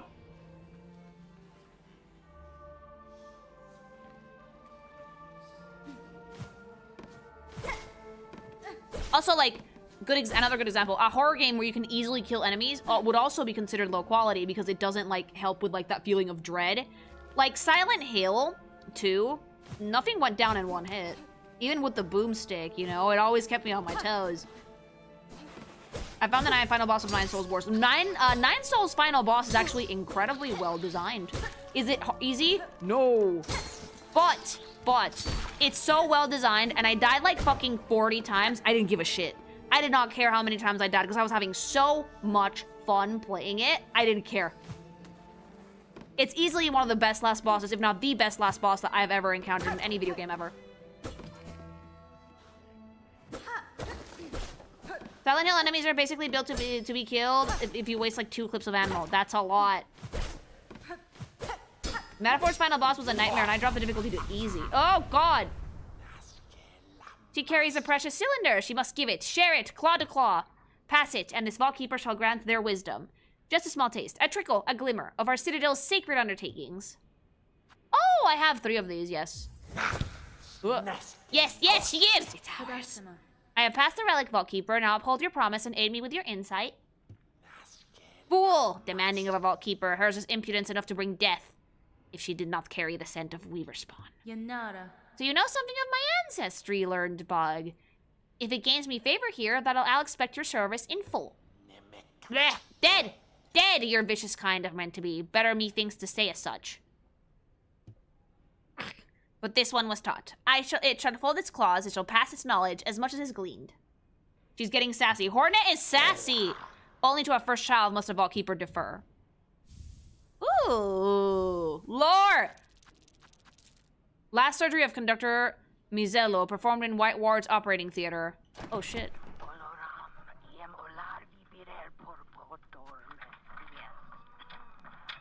Guide tracks for the choir with a theme of ascendance.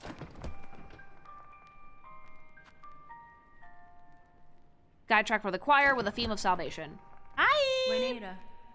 Keep safe, Vault Keeper. I may expect your service in the future, and I'd not have you pass before that task is complete. Yak, no fool is this keeper. It has lived long, watched his fellows wither, but it shall not die. Not yet. Not while knowledge needs to be sought. Ascend with Gorb, no. This holy citadel in glory and fall, there are holes in its history, even to a keeper's knowledge, even to the vaults. Seek the cylinder, she must, those objects of intricate insight. Bring more for this keeper, and only for this keeper. For this citadel, none are left possessed of such sound, sharp mind as it. I like the Vault Keeper! Hello? But yeah, the thing I loved about Silent Hill 2 is like the fighting enemies is that none of them went down with one hit, so it never felt easy at all. I was constantly screeching the entire time. It was great. I was almost always scared. Oh! Scared shitless. Go downstairs. One must not wander idle between these sacred shelves. This is a holy place. Reverence, it's demanded. If the fool wishes to view this keeper's collection, head to the listening room below. Bug crunching. I find it impressive that people can make so much material of bugs. I've seen so much Silksong fan art on the internet chat. So fucking much. I'm very happy to see it, though. I can't wait to, like, go toe-to-toe with Lace again. It wasn't the game, it was your inner demon speaking. Energy! Fan art or fan art? I've only really seen the safe for work kind, actually. You're also now haunted by the battle with Abstract Daddy. I think that was some of the most intense gameplay I've ever done in my life.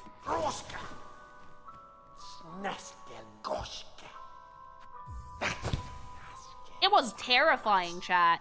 Fair gift, Weaver Spawn. This Vault Keeper shall glean what knowledge a great man can. Voices of the choir raised in sacred song. I saved your screaming as my phone ringtone. I hated that entire segment. Hey Lily, white fudge covered Oreos. Oh, gimme!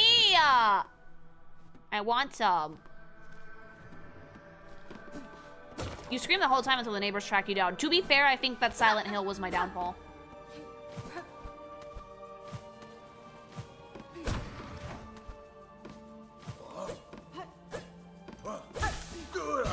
Ow! I'm at the store standing in front of some. Grab them! I bought 2 boxes of those before stream. Good, yes, you guys have become knowledgeable in the way of the Oreos. For Hornet fan art, do you prefer that she's drawn as like an exoskeleton or when she's like a furry? I like the exoskeleton. I think it looks dope. Nope. Abstract Daddy. I don't think I was around for that. You were not. It was intense. Oh, the Kami Oreos? Please don't call them that. Please don't call them Kami Oreos. I love them. They're my favorite. Don't say that.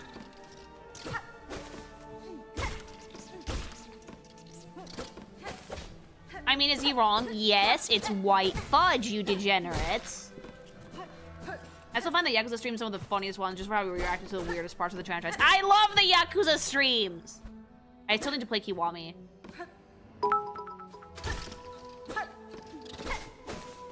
Hey, pink thing. Hi. Can't watch the stream because I'm working. So have fun with Skong. Thank you. I will. We're finally getting to the nitty-gritty of the story bits. Squelching Gummy Gummy Oreos going down the throatsies. Burple! Shut up, Burple! Make me. You know I can, right? You know I can just tell the guards, guards, dungeon, and they'll shadow around me over like 10 minutes. But I'm a benevolent fucking ruler, so I will not yeet your ass.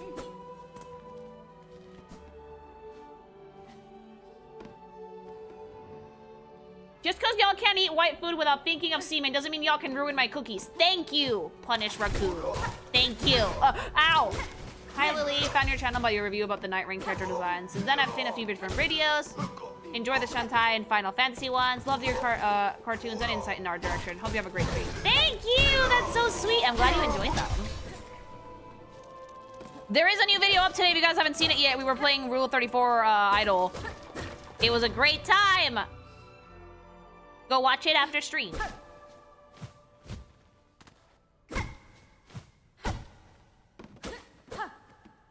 Ooh. I hear noises in here. I don't like that.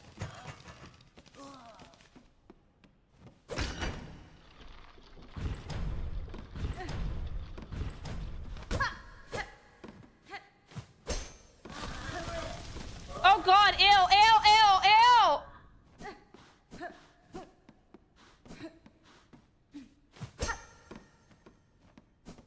But you won't be stacking the Oreos on Hobie's dong and eating them. There's no hole in the middle of those Oreos, therefore there's nothing to stack.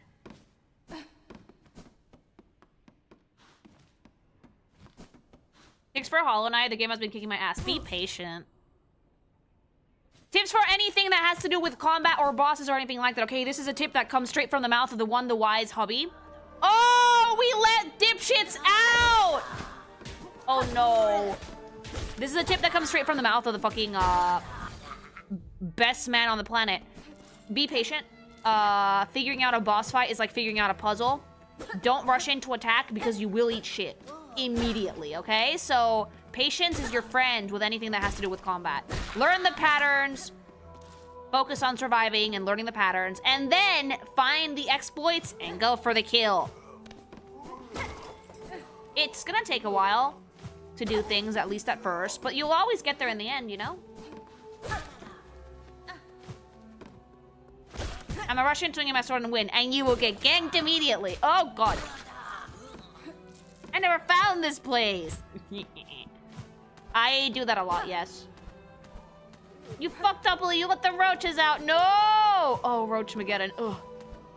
I'm so glad I'm not in my grandma's apartment anymore, especially after, like, when family visited, they said they could feel something. I felt it too, okay? I just ignored it for the bit.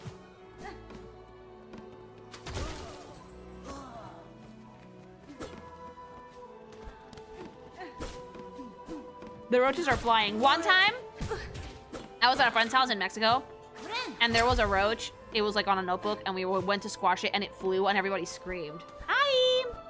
Meow. Not much is up. We're playing Skong, chatting shit, mostly chatting shit, while I do buggy stuff in the background. Noroi. Noroi!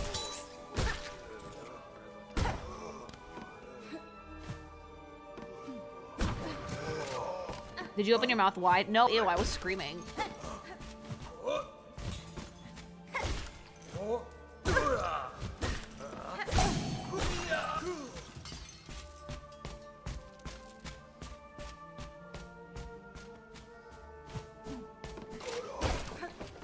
Are your grandparents still around? I mean, you are in your 30s. On my dad's side, no. On my mom's side, yes, both of them.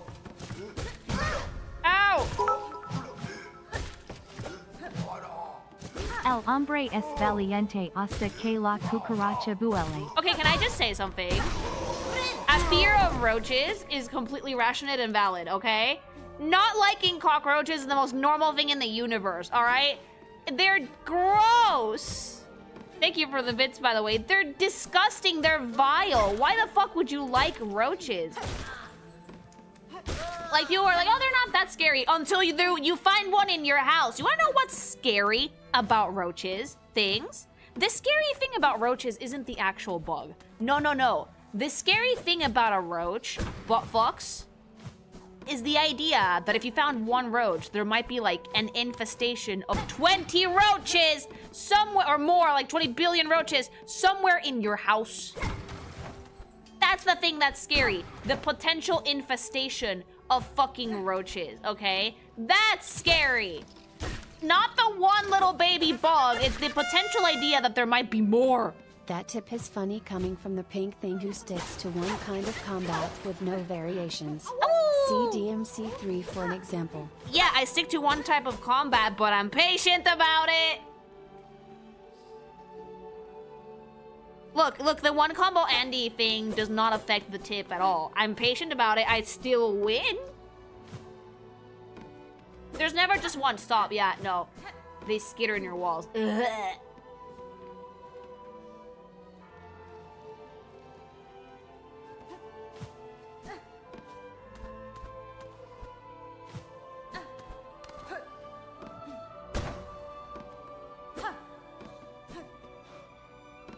Also, it's really funny when people give me shit for like my play style. Thanks so much for the super chat, by the way. Because I've never complained about a lack of options when playing a game. I've never been like, well, the game didn't give me options to do things differently. No, yes, they do. I just choose to ignore them. I'm a literal meta slave, still stuck with the first quest during all of Skong. Me! There's other good ones, but like, the first one is like, if it ain't broke, don't fix it.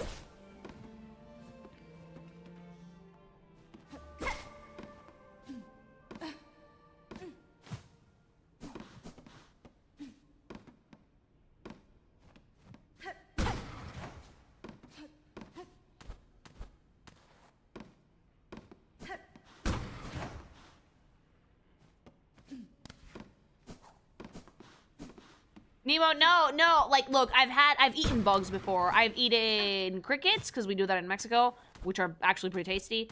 And I've eaten, like, ant larvae, but I've never considered eating a roach before, and I don't think I ever will.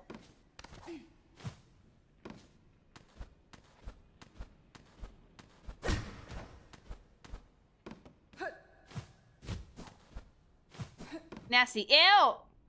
What? There's nothing wrong with some insects for food. They're good protein.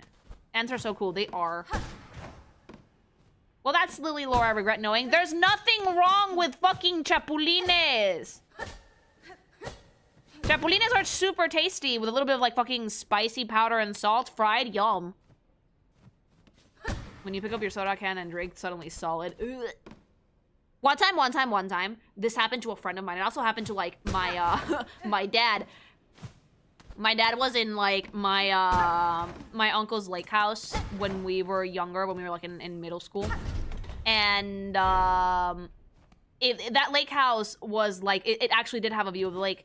And there were oftentimes a lot of bugs in there. And he poured himself like, oh, I got some oil!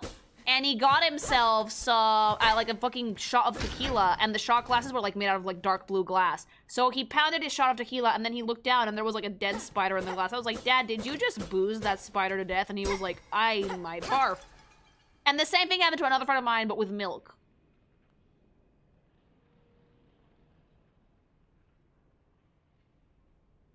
And like, it's whatever. In Mexico, there's a tequila that has like a worm in it, and you drink it anyway. What the fuck? Yeah, check your glasses. Ew. Yeah, no, it's a tequila. It's a tequila that has like a worm in it. Isn't snake wine a thing in China? Why are you guys giving me shit?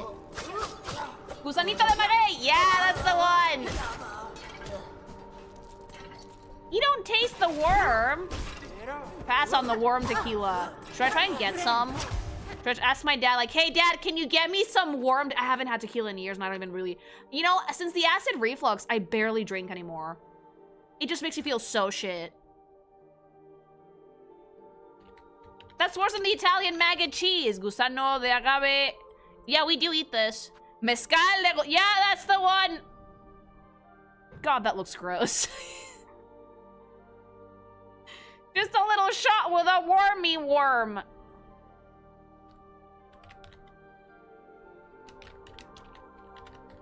Oh my god. Yeah, just one worm. Are you gonna show us? Yes. Just deadly, literally a worm.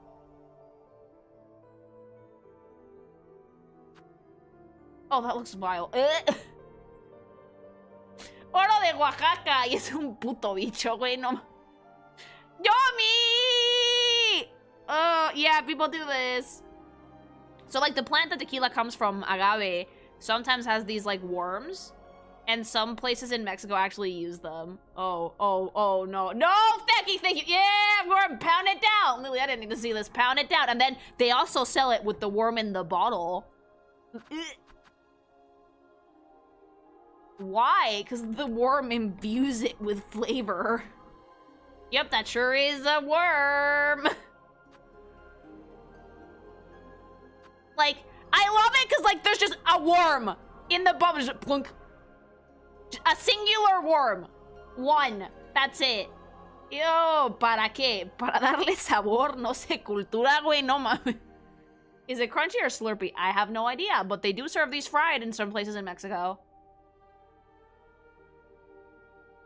So, how the fuck did the first person to find out about making this? Because people are fucking degenerates and they will eat anything. Someone probably ate un gusano de agave and decided to put in a tequila for fucking shits and giggles. Because that's how we make tequila, with agave. What the fuck is wrong with y'all down in Oaxaca? They have bomb.com cheese, though! But yeah, you'll miss me on the alcohol lately. I don't know why. Ever since I got acid reflux, I just cannot fucking drink anymore. It makes me feel super shit. Like, I'll have a glass of wine and I will eat fucking shit for it, like, the next day. And it's like, you know what? Maybe we don't need it.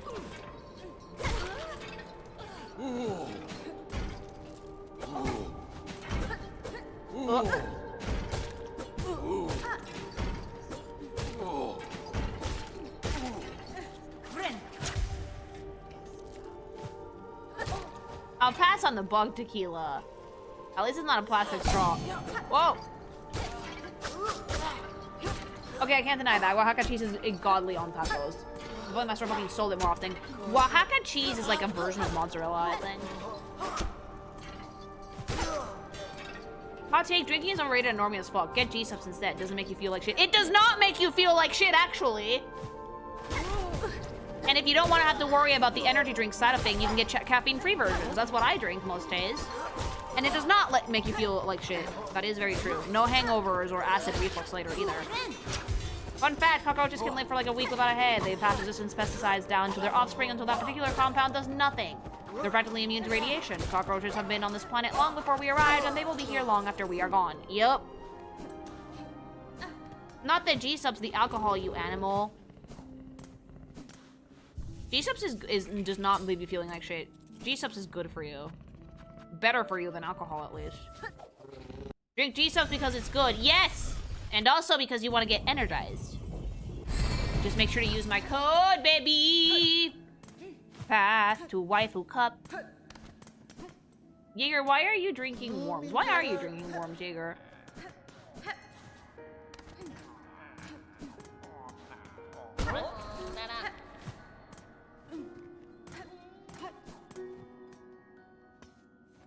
Hello, Pinmaster. I have acquired oil with which my needle may seek further sharpening.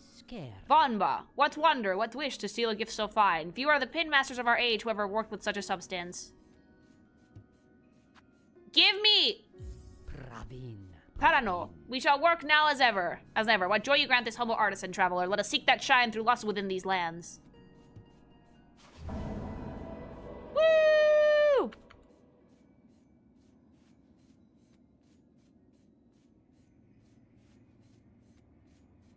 That was the last time I sipped for Jesus on your behalf, and you're gonna smear my good name. I'm not smearing your good name. Jaeger doesn't eat worms.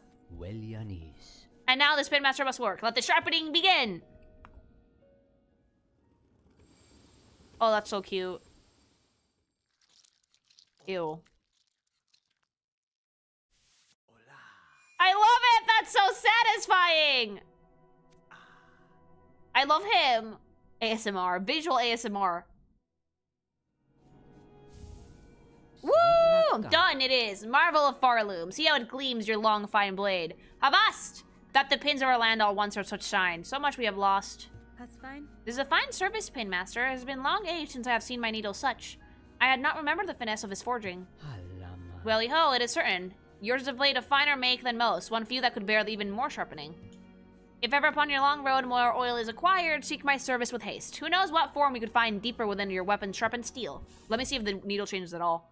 It's shiny! Shining Needle, long swelling tool, uniquely balanced for combat. Woo!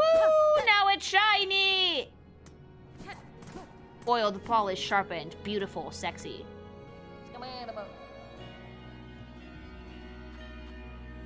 Should we try? How many am I missing besides the Rasher?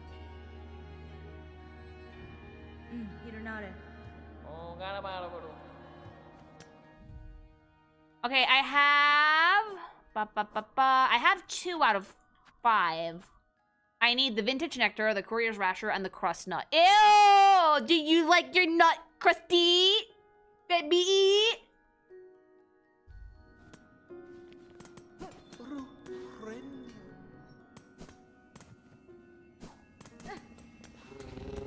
Screamer! I should not do that. The creature's actually here right now, but she's eepy.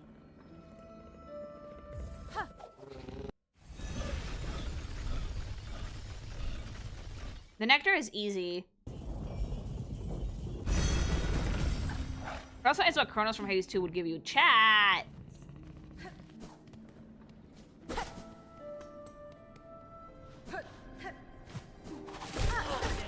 Well, you cannot complain about making things disgusting anymore. Except I can because I'm the streamer. It's called a double standard, baby! Ba, ba, ba, ba, ba.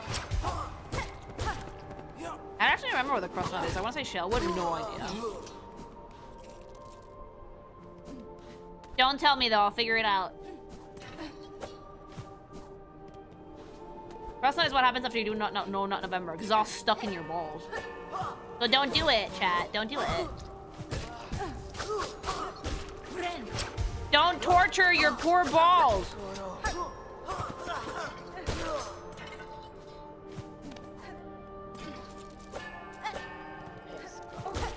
God, it's so windy I can feel the office rattling. Ugh.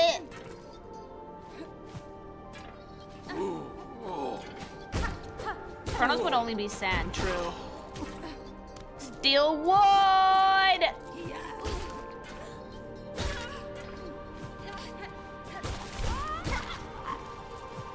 Look how much sharper this fucking bitch is! Oh yeah, we need more sharpening, more refined nail. Look at that, this is nail level 2, baby. Well, needle. Actually, yeah, I thought that, like, the ghost, he called it a nail, but with Hornet, it's called a needle.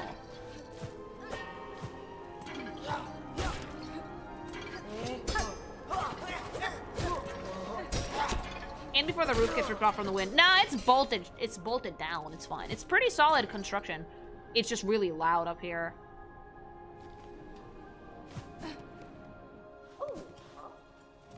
Oh! Looking for goodies of your own, dear one? You do well to avoid the dark vaults near here. They say the keepers inside were jealous of hoarders even before the Circle Curse came down. You have more familiarity with the Citadel than most, madam. How long have you spent here surviving amongst the haunted corridors?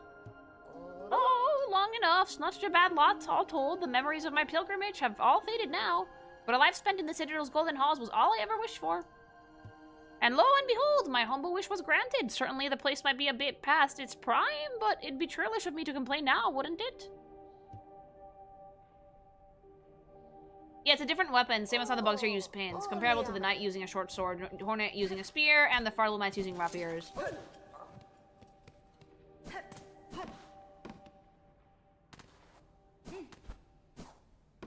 I heard if you do No Nut November successfully, embryos start developing in your balls. You become pregnant?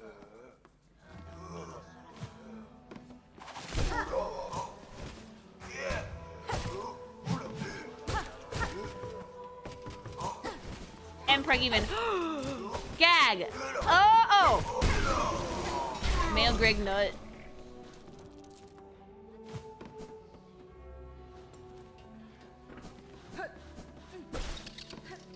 Pregnant. That's a king too, fucking another dude's dick and filling their balls with our nut. No, it's not! Is that really a kink? I know that people, like, inject saline into their balls to make them bigger. I know that's a kink, but, like... I refuse to believe that nutting into another dude's dick is a thing that people want to do.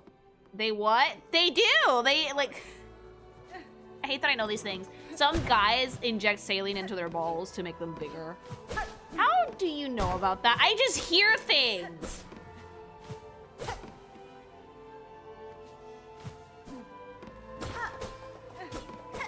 There's art for it. No, we don't want to know that.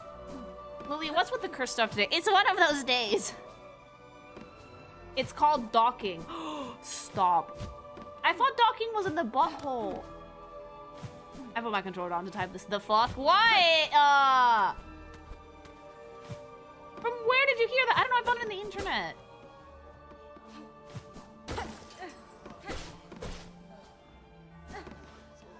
Docking is about the heads. Can you dock a dick inside of another dick? Lily, you're causing more psychic damage than any other person I've ever interacted with. Thanks. You're welcome! Energy, baby! Noroi. Docking is putting your dick inside another dude's foreskin. Ah! That is not true! No! I love that Jaeger just went out and said it! Gag! It is true. I hate that! Is docking the male version of scissoring? Stop! That's absolutely what docking is. I thought it was docking because you docked your dick inside of another dude's asshole. Ooh, treasure. Beats 4, but 4,000 beats in Hornet's butt. Nope, the penis.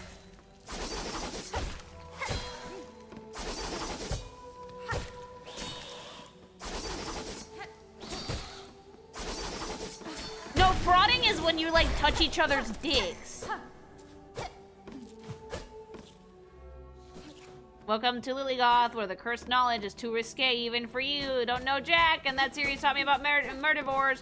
Dude, no, like, we talk about everything in the fucking kinkymation/lilygothstream.com.org.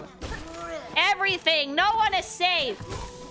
Frauding is rubbing the shafts together. Yeah, you see that one a lot in yaoi of like, I'm gonna grab both our dicks with one hand because I have yaoi hands and stroke it. Bye, I hope you feel better. Except politics. Except politics. We talk about taxes, but we draw the line on politics.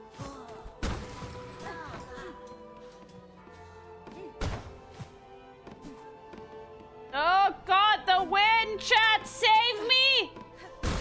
Hey, fuck you!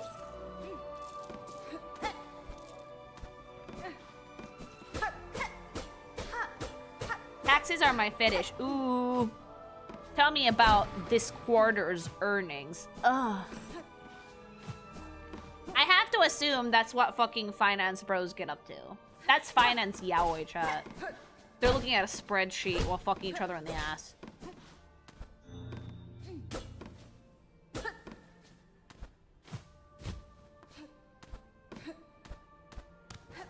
We get a return this year. How big is it? Yes. Ugh. That 401k. Oh, baby, stop. Tags inflation of the economic kind. Ooh. Are Finance Bro and Crypto Bros enemies? Like how emos and goths are enemies? They should write an enemies to lovers story about Finance Bros and Crypto Bros, and then like they end up hate fucking. Ujoshi. Big enough to fill your tax-free savings account for next year. Gag.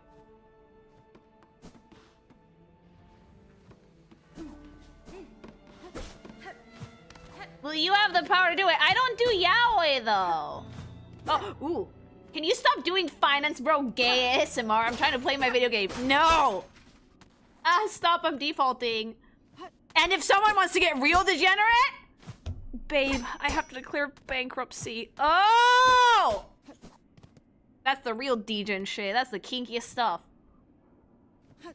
Be the change you want to be in the world.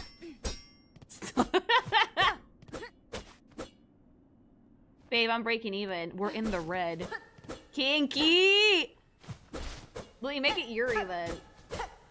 The bankruptcy equivalent is NPR. No, bankruptcy is like the really kinky BDSM shit.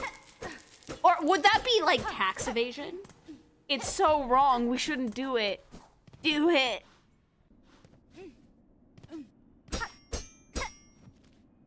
Where would bank robbing fall under? That's not in the finance bit. That's in, like, crime. There we go. Trying to shop for 3 trust range. Hello! In a somewhat related note, did y'all see that the American penny was discontinued? Thank fucking Christ, they're useless. Did you know in 1989, Japanese economics professor Rantaro Futanari found a way to legally counterfeit money in Tokyo? There's Futanari inflation for more info on how I did it. No! No! Do not do that! Do not do that! I'm sorry, I tuned out for a second. Why the fuck are we doing finance yaoi? What did I miss? We're just chatting shit. No, do it. Do not! Do not! Babe, I've declared bankruptcy. Babe, Bitcoin price dropped 500%. Starts aggressively making out. You filed our returns our day late? Oh, how scandalous. You degenerate! Someone that doesn't earn enough to do their taxes is the equivalent of a virgin. Oh, yes! Oh, you have to file this year? Ooh, let me pop that cherry for you, mama.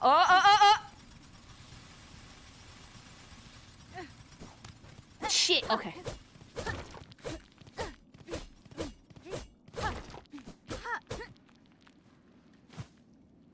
What category would it be when you get your tax refund? That's like normal. Babe, my shitcoin investment paid off. Loudly subs. Babe, my shitcoin went. Where am I? To the moon. Oh god, I fell down a hole. I'm in a hole. Oh no! Ah! Bile water. What the fuck is? Ew, ew, ew, ew. Get me out of here. Get me out of here. I just fell down the fucking most disgusting hole. Welcome to the maggot land. Oh, they're stuck on me. Ew. Welcome to hell, Lily. Oh no. You guys say that about every area. Hold on. No, I fell down. I'm saves coming. Cheater. Hey, baby. No balls.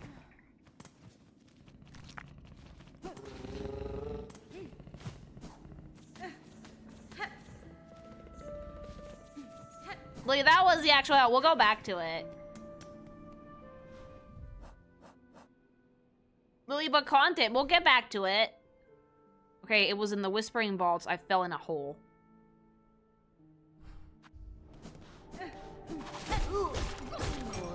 You're gonna have to go there one day, Lily. Oh, I'm aware, but I'm gonna deny it until it's time. That mass piece, though. We can get another one.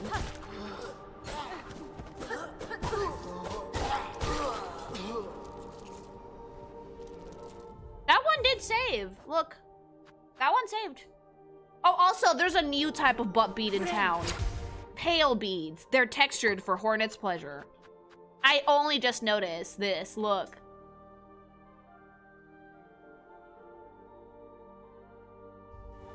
You know what? I can respect seeing bile water and be like, nuh-uh. Yeah, I mean, I'm sorry. Like, Lily, stop. What? Rib. They're textured. They're huge too. Oh, and gigantic. For the real butt sluts out there.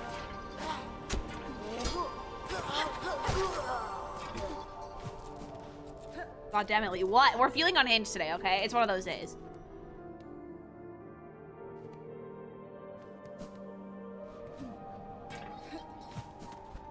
Hornet is a freak. True.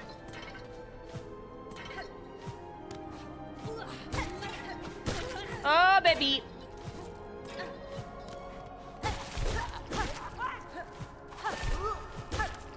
Now the next time I have to fucking do shit for my taxes, I'm gonna think about this conversation, I'm gonna laugh.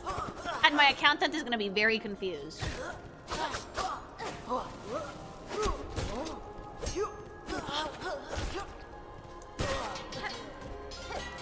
I just got here and I can't say God dodges power. Good luck though. Thank you! You always an eyebrow when you moan. I'm not gonna moan, but I might giggle. I don't tend to moan in public, okay? Like, I'm a loud bitch.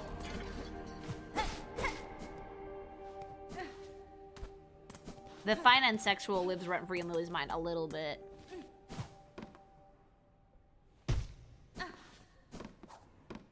Hi!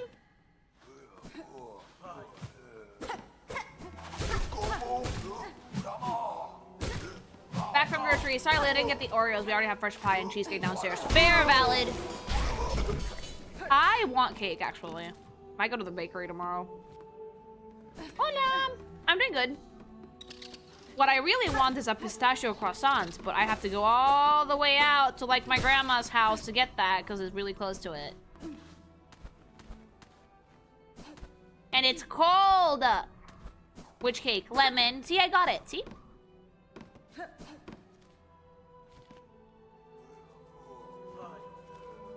Quest time? We're always on quest time.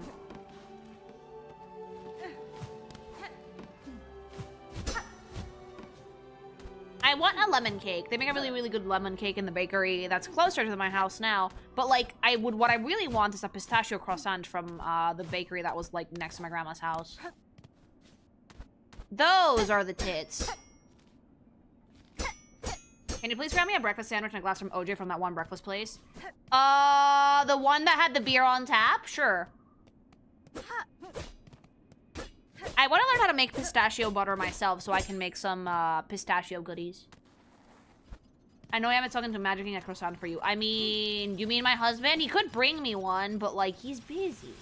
No, the other one!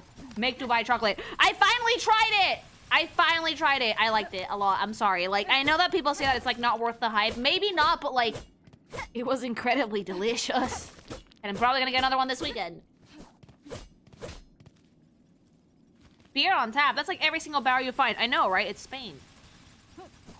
Normie. Leave me alone! Look. The pistachio and chocolate is already a goated combination. But if you add, like, the crunchy of the katafi, then it's just very, very delicious. It's not worth $9. I mean, no, but, like, it's still yummy. Slavery chocolate. Not the ones that are not made in Dubai. I did not try the original chocolate made in Dubai because, yes, slavery chocolate. We don't like that shit. But the knockoffs that other bakeries make, though, delightful. Lily, try the new gold-plated matcha Labubu Dubai chocolate. I want that! Lily's part Valley Girl chat, remember? Yeah, I am. There's a pistachio spread like Nutella. There is, but it's not available everywhere. I kind of want to get some, though. It's super windy, Jesus Christ. If I go outside right now, will the dog get blown away?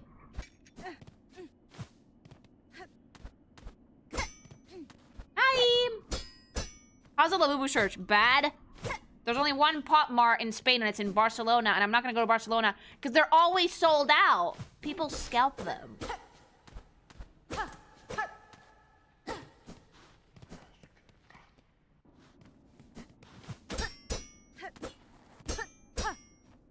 That's what leashes are for. Puppy Kai. Oh! Why is there a Labubu chocolate? What the fuck is the appeal of these things? I actually don't get it. Normies like them. Normies spend money. Therefore, we make things to placate the normie.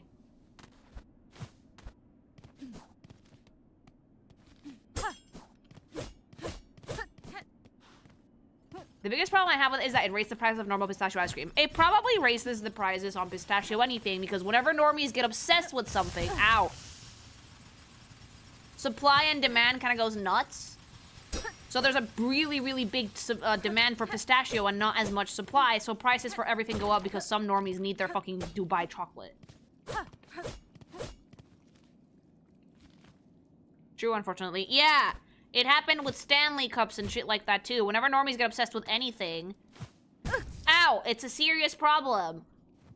Because then they fucking make it so everybody wants to fucking milk the normies for their money. Or their credit card. And, and then things, are no longer in stock. My friend and I embraced our inner white women and tried pumpkin spice latte. And then we proceeded to educate the entire floor on what white woman things are. Such as Uggs, pumpkin spice lattes, Dubai chocolates, Labubus, and oversized scarves. I am wearing a scarf right now, actually. What's Dubai chocolate? I hate calling it that because, like, Dubai chocolate is basically dark chocolate or milk chocolate that is stuffed with a mix of pistachio butter or pistachio cream. Ah!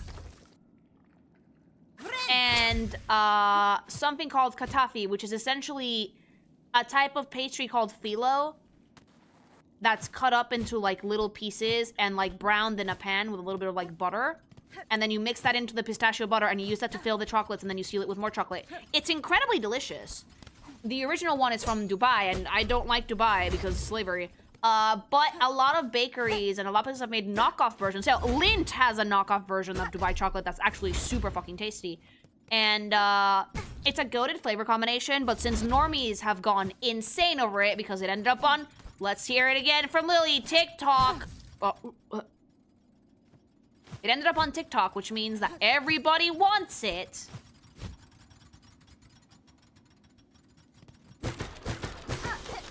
There is now a high demand for pistachios, which makes pistachios more expensive.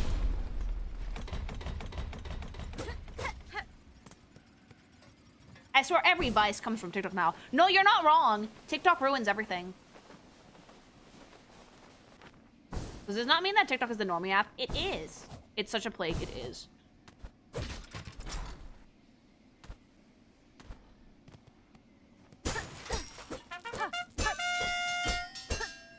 Hola Lily, soy Villa Sayudar, hace poco conocí tu contenido y lo disfruto mucho. Sigue así. Ay, thumbs up gracias, qué emoji. lindo. Muchísimas gracias. That's so sweet, thank you. The DTS struggles with the Spanish, but mil gracias. Is that what they call the normie tax? You have the IQ of a potted plant, you pay up. Jaeger! But not the IQ of a potted plant, but like, look. We all coexist with normies, alright? It's something that we all have to deal with. This was fun, but I gotta run. Have a good stream. Thank you! Have a good one. No, let Jaeger cook. Like, oh, whoops. Look, as someone who was raised normie, here is the problem with normie, okay? Normies are built to consume, and that is it, okay? Someone is a normie when they don't particularly have any interests besides doom scrolling on TikTok and like fucking whatever it is, whatever normal fucking trend or media is up to at any given time. Ow, ow! It's people with no like drive or ambition to anything or no hobbies besides like, oh, I see a baby! And no hobbies besides, like, what? Maybe wanting to, like, fucking, watch a movie and not even pay attention to it?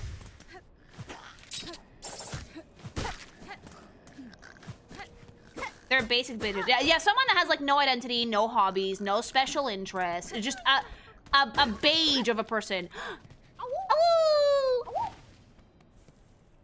And that's the reason why normies are kind of boring. But believe it or not, most people are normies. Most people are like this. Most people have like no interest besides consuming stuff, not making anything, not really having an interest in anything besides what they see on TV. Like my sister, when I asked her, when she told me she was bored, I was like, hey, do you want to play a game? And she was like, ugh, I don't really like gaming. I don't see the point in it. Like, how boring. And I was like, dude, you've never played a video game in like your life. What the fuck?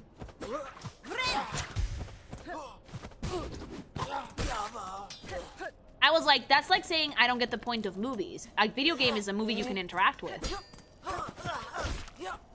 Or like just watching shit like Bridgerton and that's it. Like the idea of watching a show that isn't on Netflix is baffling to them. Like the idea of their entertainment is like keeping up with the Kardashians. Their idea of conversation is talking about the weather.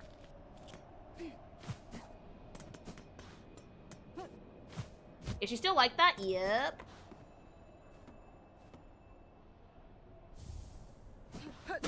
Bro, I shit you not, when I didn't have a video game to play, I was legit going crazy. Like, how do normies spend their time? They watch TV and turn their brain off and doom scroll on TikTok. A friend of my brother has a girlfriend like that. She didn't like fiction because it wasn't realistic, and I was like, girl, that's the whole point. Yeah. And most people are like that. Most people have like that have like no desire to engage with anything because they just don't see the point in it. Wow, that one actually stun locked me for a second. Yep. Or in my parents' case, how our extended family members are doing. Ugh. Ugh. Okay, you guys want to hear like the 3 subjects of conversation whenever I had like lunch in my grandparents' house? Let me tell you. It was the weather, politics, how sick other people are, like physically, like, oh, this person's in the hospital.com.org, shit like that. That was literally conversation in my grandma's house. Or, Shudder, my least favorite type of conversation, showing off, but about other people. Talking about how other people is like, did you see how rich this person is? Did you see that this person accomplished this thing? And I'm like, why are you showing off for other people? Do you not have any accomplishments? Brain melting. Oh, it's very boring. My skin crawls at the last one. My fucking dad's side of the family does that shit all the time. Lily, I will become as God. Stop. It's gossip, I guess. Yeah, it's just gossip. Did you know that your cousin did this? Yeah.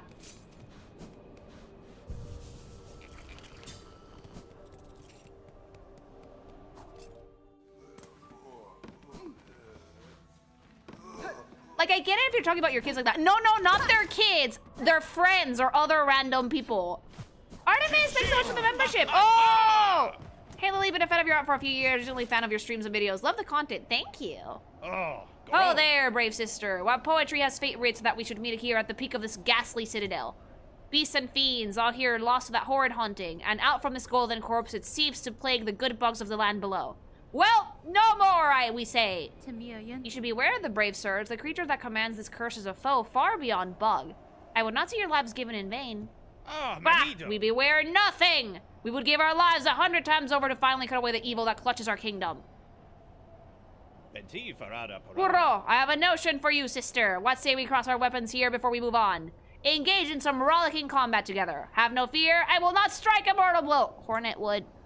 Yes. Hurrah! Gallantly answered, sisters. Prepare your weapon. Sensible! Yep. Ritalla. I love him. Yep. I love him! Yep.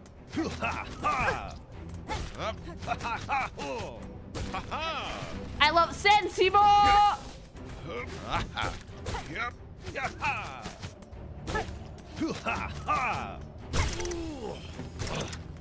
Oh, he's fine, he's fine! Wait, you can fight him? Yeah.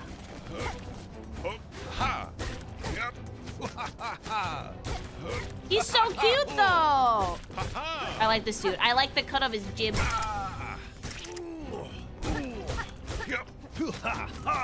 He's not the hardest enemy. No, but I love him!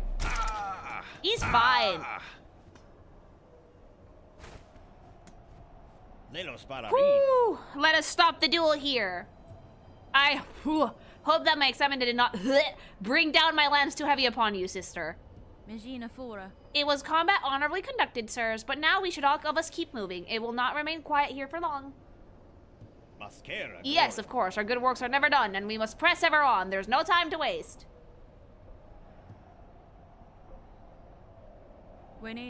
Must you not press on, sirs? Oh yes, we will be off at once, very soon. I fear, though, that Zaza must rest a little longer. I love Zaza.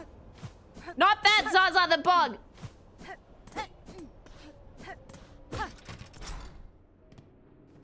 Flip it, no! Whoop.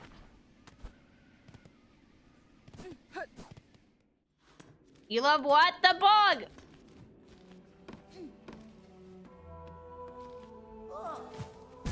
Ow! Oh, I want pizza. There's so much food I want to eat!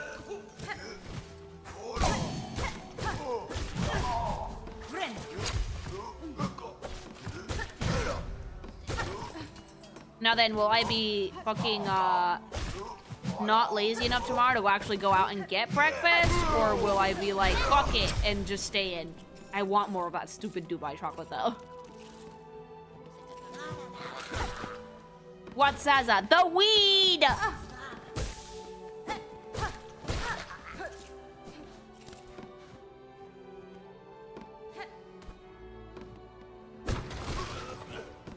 I like that you can annihilate everybody here.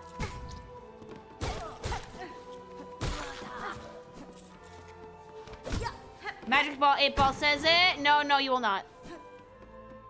How's the grilled cheese art going, Lily? I have to go to the bakery to pick up some bread.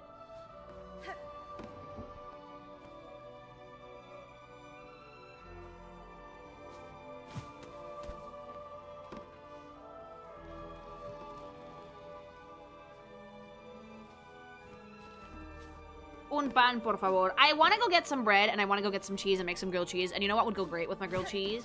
Some gamer subs, baby!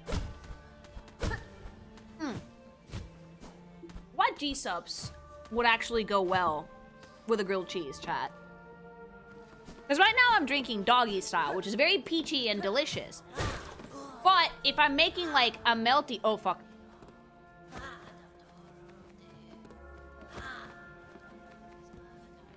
Use code KINKIMATION. Yeah, we're gonna make an ad read and talk about grilled cheese. Good or BBL? BBL is delicious. It's lemonade-y. I can feel it coming instinctively now. I like raw meat. Raw meat is delicious, though.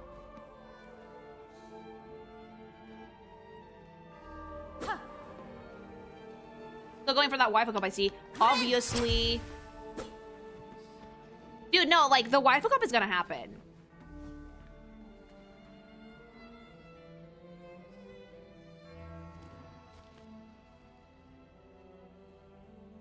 What about GamerFart 9000? GamerFart 9000 is really, really good, but I don't think it would go really well with a grilled cheese.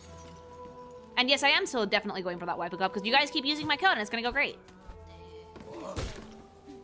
It depends on the type of cheese. Is it a salty cheese or not? Like, if you're going with, like, classic grilled cheese, you should go with, like, at least, like, some cheddar. If you got a flavor, what would it be like? If I ever got a flavor, which is my ultimate goal with gsupps, is to get a flavor someday, I would want either a pink lemonade vibe or something that tastes like bubblegum, like classic Ramune. Please include tax finances, bro, and sexual ASMR in your next ad. No! Raw meat might go good with it, actually. Watermelon would go pretty good with grilled cheese. BBL is lemonade-y.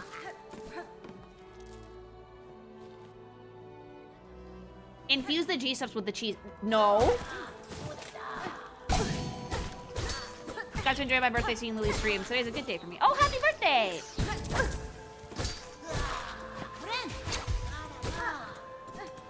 Sakura Splash with her. I have not tried Sakura Splash yet, actually.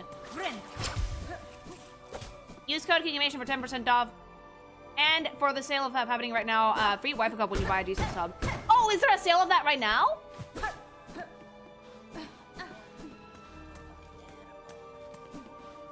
Yeah, if there's new Wi-Fi cups, sometimes they offer the Wi-Fi cup free with any type of gsupps you get.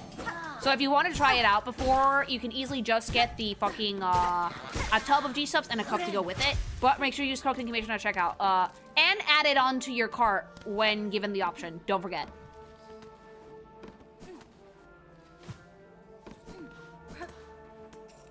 Question, because your office leaks sometimes. Do you have to dodge a lot of puddles to avoid getting mud socks? No, I have, like, some really decent, little baby towels that I used to, clean them up. I'm from Mexico. I live in Spain, but I'm from Mexico.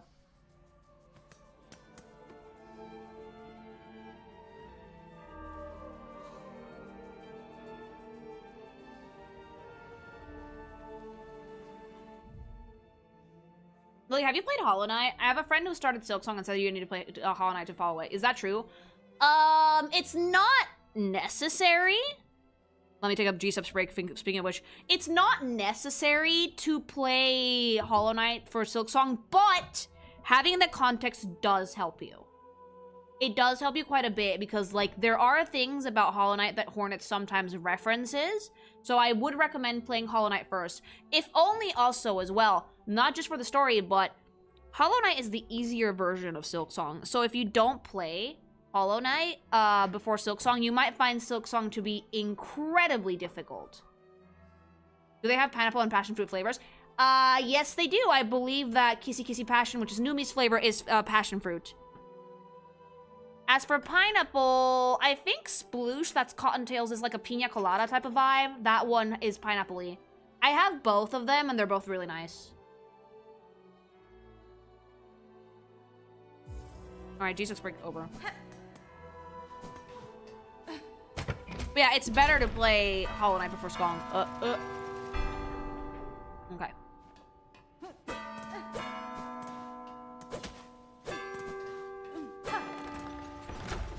I need to lock in for a second. Up. Oh, whoops.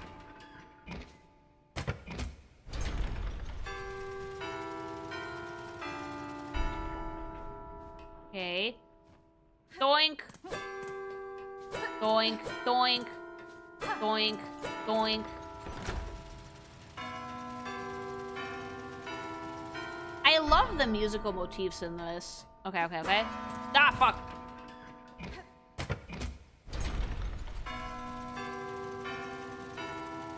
Cheese subs. Do not mix cheese subs with cheese. But yeah, right now, I do believe that there is actually a sale going on.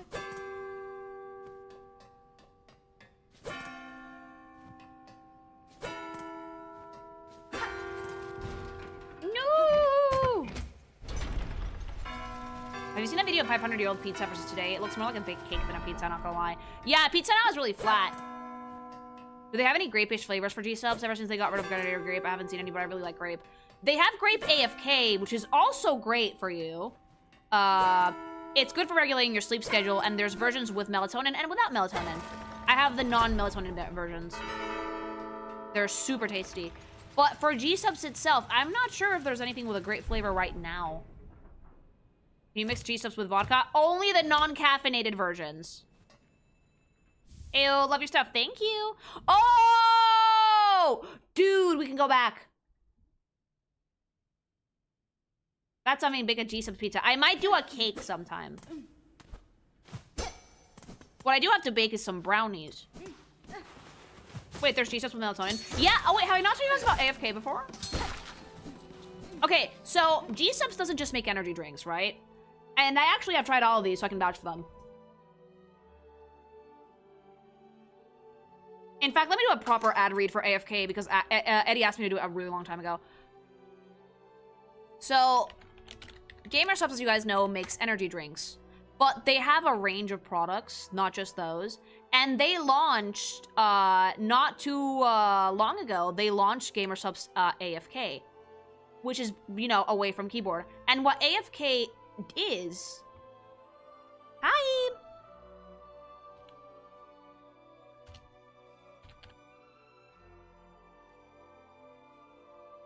I put up the website for you guys. Oh, there we go.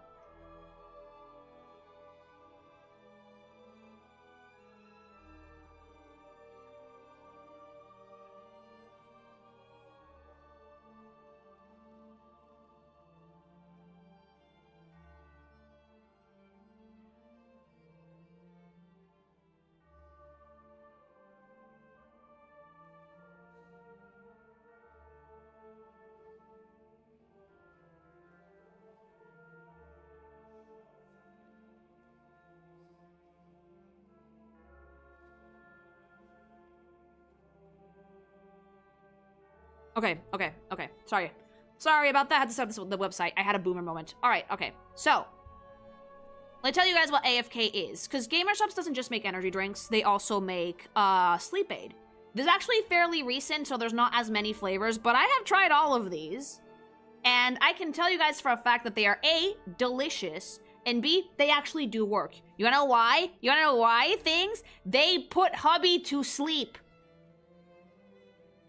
The sleep terrorist was defeated by the power of gsupps AFK, okay? Now, I'm on the US shop right now. The US AFK does actually allow melatonin in it. In Europe, they do not, sadly. However, they have magnesium and they do help with sleep. They're also not habit forming, so you're not gonna get addicted to these, don't worry.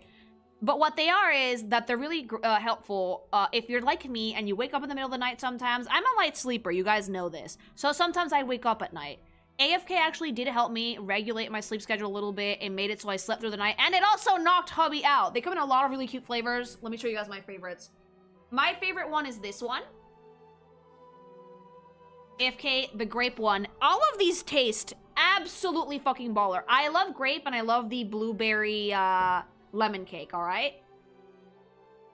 Always following. They look so cute. These actually cost $30. They're not as expensive as a G-subs tub. The servings are bigger. The only thing that I have to tell you guys is that if you want to try AFK, you put that shit into a glass and you mix it and you fucking down that shit in 5 minutes, alright? Or less. You have to fucking chug it because otherwise it won't work because the magnesium will separate. It's absolutely delicious. The packaging is super, super cute. And there are some creator flavors as well.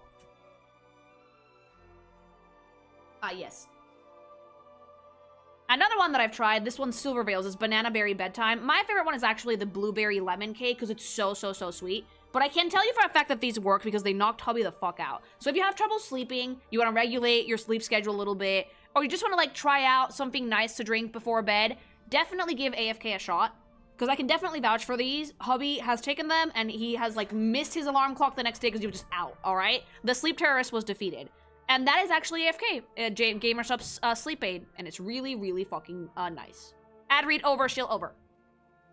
No drugs in the EU? No, the versions with melatonin are not allowed in the EU, fun fact.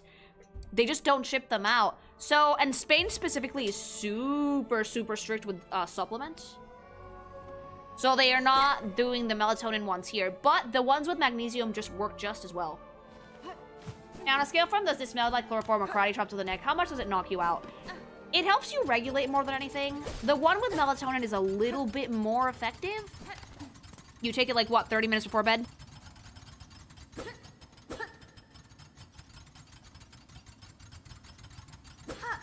So what these do is that they help you fall asleep easier. If you're the kind of person that just stares at the ceiling, like, you know, Hubby, and refuses to go to bed, AFK will help you. And yeah, remember, you can use my code for these. You can actually use code Kinkimation at checkout for 10% off any order for AFK, gsupps, the hoodies, the waifu cups, whatever. Just give them a shot. Hi!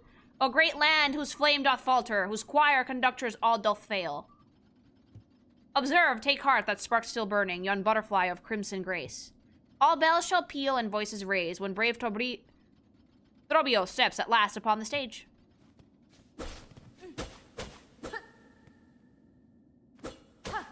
It helps out your circadian rhythm. Yeah.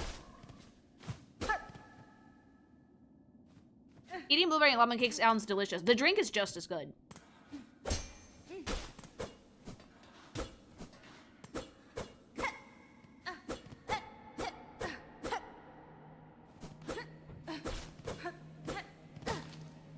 You have to drink the one that doesn't have melatonin within 5 minutes too? Yes, you do. You should mix them fairly quickly. Oh. Hello. Great bugs, you who weep as your kingdom fades. Join me upon the stage. Together we shall inflame the passion of Farloom. Gotta go make dinner. Treat to my Lily. Bye! I just got a gsupps lean tub. The free waifu cup made me jump a gun, not gonna lie. And of course I use code Kinkimation at checkout. Yeah, baby! Yeah, you can get a free waifu cup sometimes when they have new drops.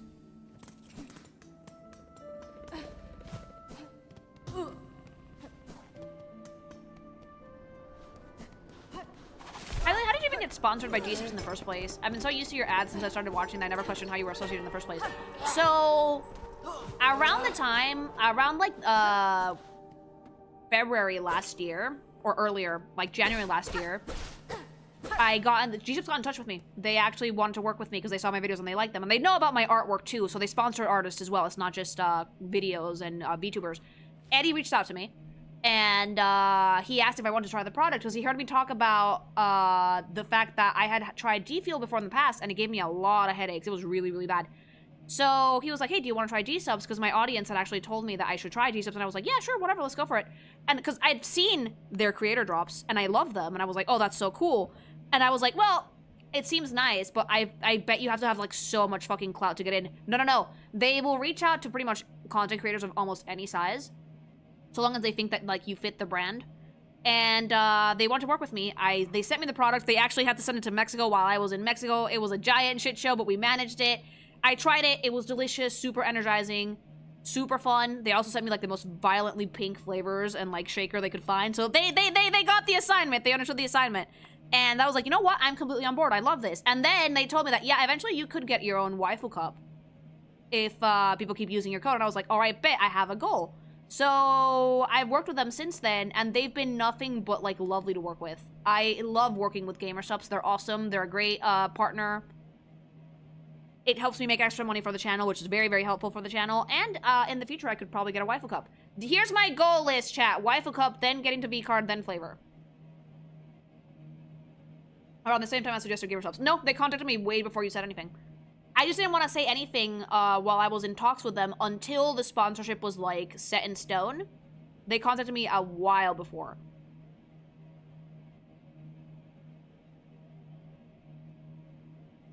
I've been asked to work with other gsupps bosses like Shylula versus Badger. No, it's only been me, and like every content creator has like their manager, if that makes sense, like their like gsupps brand manager.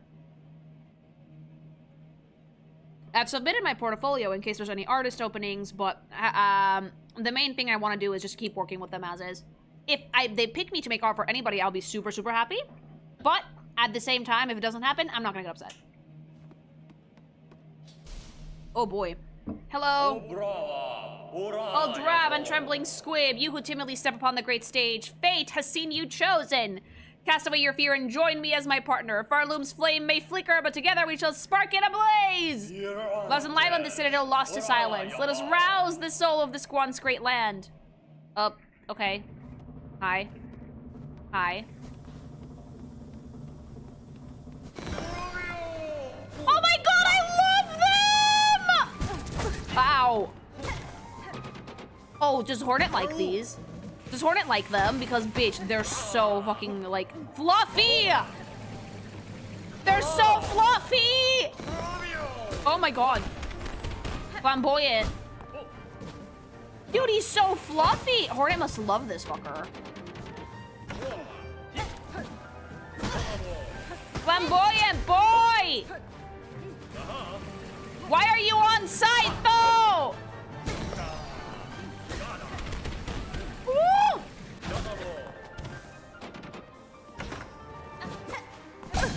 Whoa, the dice! Oh my god, he just sat on me. A show is a show, Lily. You found him. I did. I love him. I'm gonna die!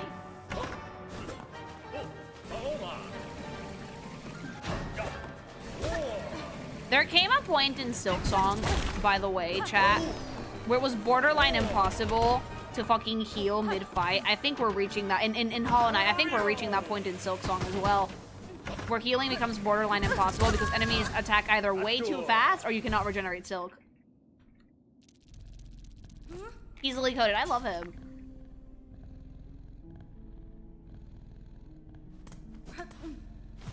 To my greatest dismay, I'm yet physically incapable of buying gsupps.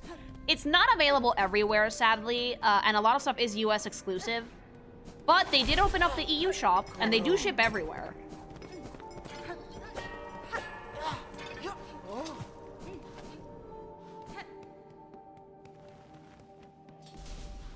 Alright, Trobio, let's fuck it up!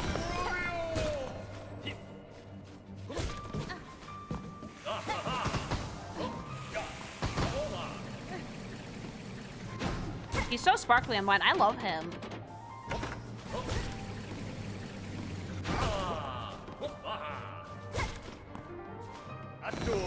Look at him! Flamboyant boy! Hornet must love them.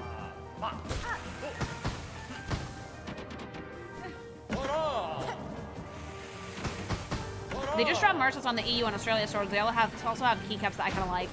They have a lot of cool stuff. The EU store is still missing some flavors, but I'm pretty sure I'm confident they're gonna add them all eventually. The cool thing about it is that you can use my code for anything on that site. The soups, the hoodies, the waifu cups, anything really.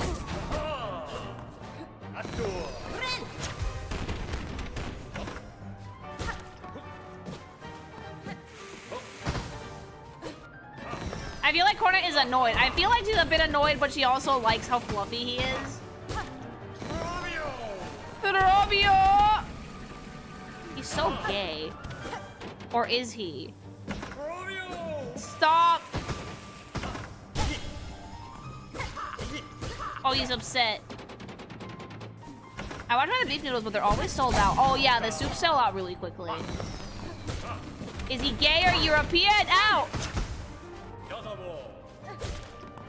I think Hornet is blind now. I'm fine.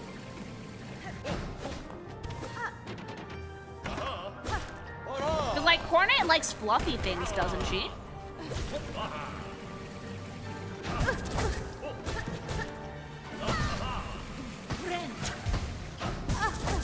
Oh, you caught 2 masks of damage, too.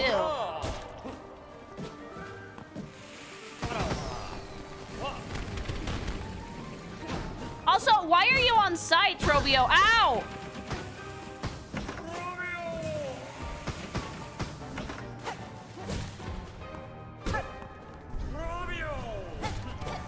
So dramatic. Oh, God! He's delusional, Lily energy. You call it delusion, I call it big thinker.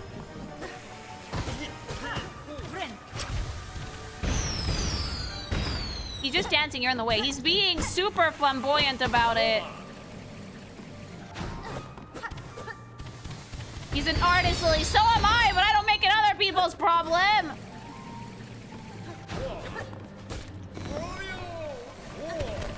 Ow! Everything is two masks. This game is incredibly punishing. And I just got a new mask, like, yesterday.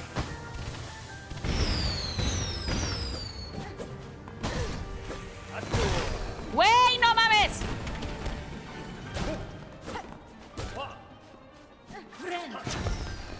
Okay, okay, I can recover. How about 2 hits left in me before I go?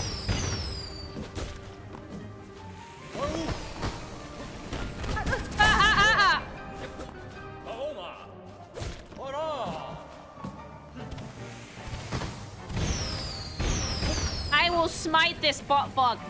Tell me he's not like has-been hotel coded though. A little bit. I love the dice. The dice are like the most powerful fucking item in this game. I'm sorry. A bit, but I love him. Trobio! Let me recharge some silk. Trobio!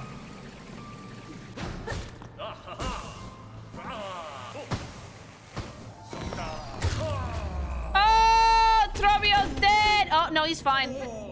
He's fine. Okay. Woo! Okay. Is he okay? Wall mirror. Is he okay? Did I kill Trobio? Is he okay? What does his entry say? Drama King. He's just napping. Oh! Oh my god, he's just being dramatic! Stop being so dramatic! Let me read his entry, please, God, like. I kind of like him. Haughty thespian convinced that only dazzling performances can raise Farloom from the throes of death. His desire to see Farloom saved may have been well-intentioned, but he seemed quite happy for others to die upon the stage in pursuit of his goal. I kind of like them.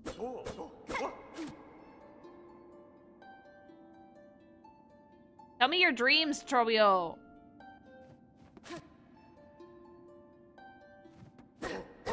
Trobio! He's not dead. He was literally sitting up! I feel like Hornet wants to pet him. I do feel like Hornet wants to pet him. She likes fluffy things.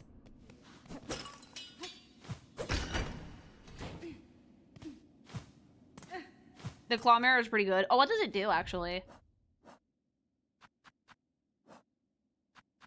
The Theatrical Tool of Vainglorious Bug. When binding him, it's a dazzling flash that damages surrounding enemies. Not bad, actually.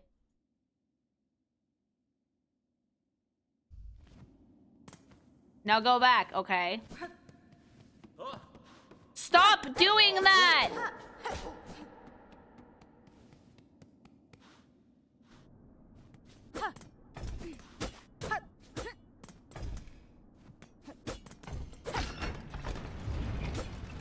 The script says he's been defeated. He is following the script. Overly dramatic goober. I love Trobio. Can you stop beating the dead horse? No.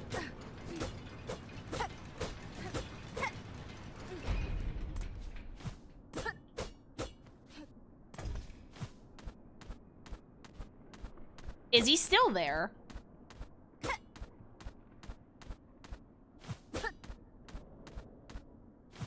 The game forgets to tell me that I can just climb up like this.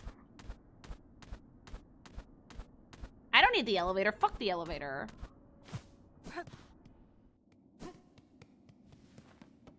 And now he's gone. He's on a smoke break. Don't bother him. I want to bother him, though. Woo! He's fine.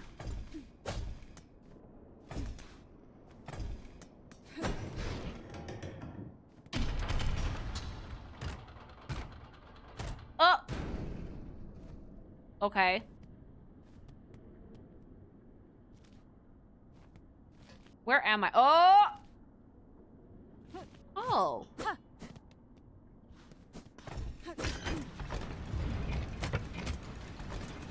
I'm going down! Nope. Oh shit, there is a way down. Hold on. Let me use my buggy skills to get down lower. Fuck! If there's a hole, there's a way. It's Silk Song, baby!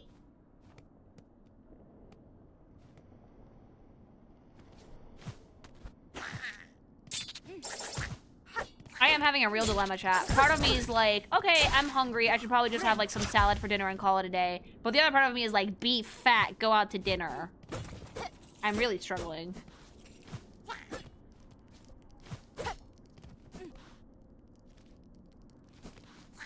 Be fat, no! Like, go get some fucking takoyaki and Korean fried chicken.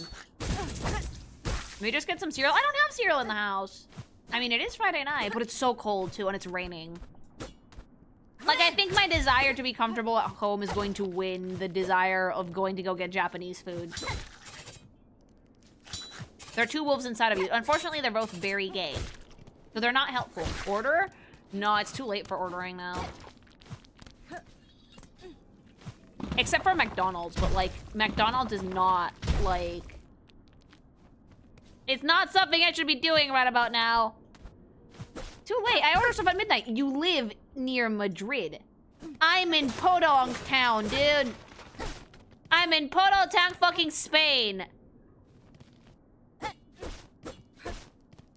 Depends on how long it's been since you treated yourself. I mean, I have like a cheat day every weekend. I live in a yee-ass town in the countryside. You're so close to Madrid, though. You're on the mainland.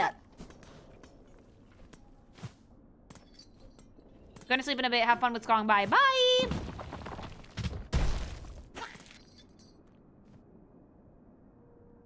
Well, you just make a big salad. The issue is it's cold.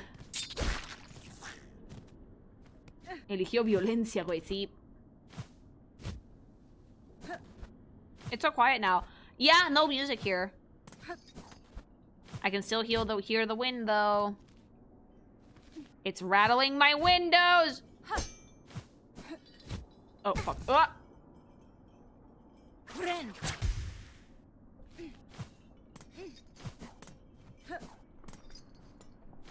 I ate beef jerky. Oh, I want some.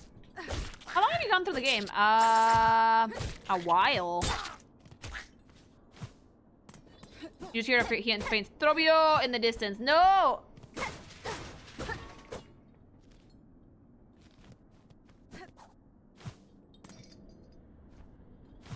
Honestly, I'm gonna fucking complete most of the map at this by the time I'm done with the game. It's ridiculously big.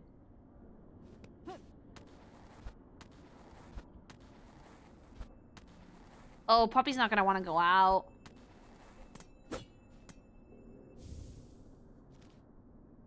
She's actually in the office right now. She's just asleep in her little bed, curled up into a ball because it's cold outside. She's wearing her sweater, though.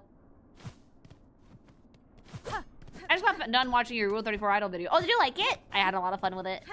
The stream was unhinged.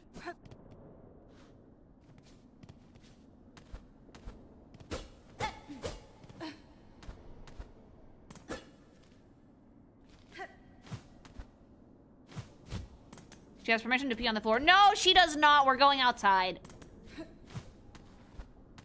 I just have to grab a bigger coat. Pink sweater for cream cherry? Yeah, she does have a pink sweater. How did you know?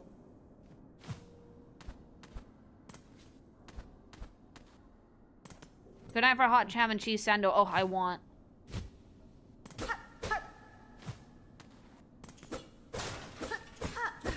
Did the rain stop? The rain has more or less stopped, but it's super windy. So, and the wind is freezing. It's super icy.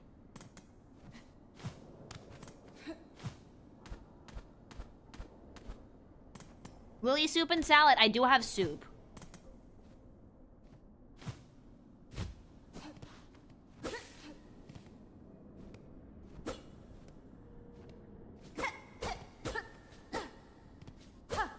Whenever it rains a lot, my city floods. Mine doesn't, though, because it's kind of designed for that. Is it rhythmical rattling? No, but the wind is kind of rhythmical, actually.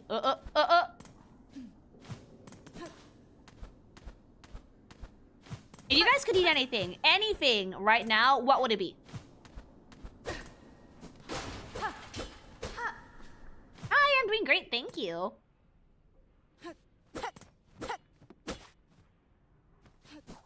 Rocks, hamburger. I'm having pork ribs for dinner. Oh, I want risotto. Oh, I would love a good risotto, actually. I found one the other day when I went out with my sister that I fell in love with. It was so good. We should go back there, actually. Hubby is planning like a grand restaurant tour of the city. We're working on it. We're having venison here. Smash burgers or ramen from a ramen place. I want grilled cheese and tomato soup. Oh, you and me both, chat. Oh. A rusted statue of a pilgrim. Oh! Ark Ilgrim, you climb our eternal embrace, who stands strewed threshold, our stark citadel of stone. No true service may now commence. Forget your weary shell, forgo urge to still. Farlam commands, give your greatest gift. You're in our choir. Raise shell, voice, and sing! Okay.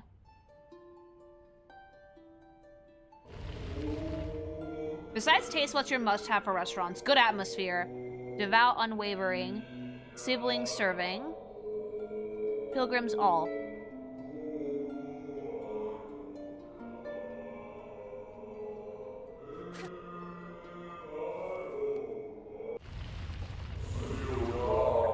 Pilgrim, cast aside those many sinful hopes for rest.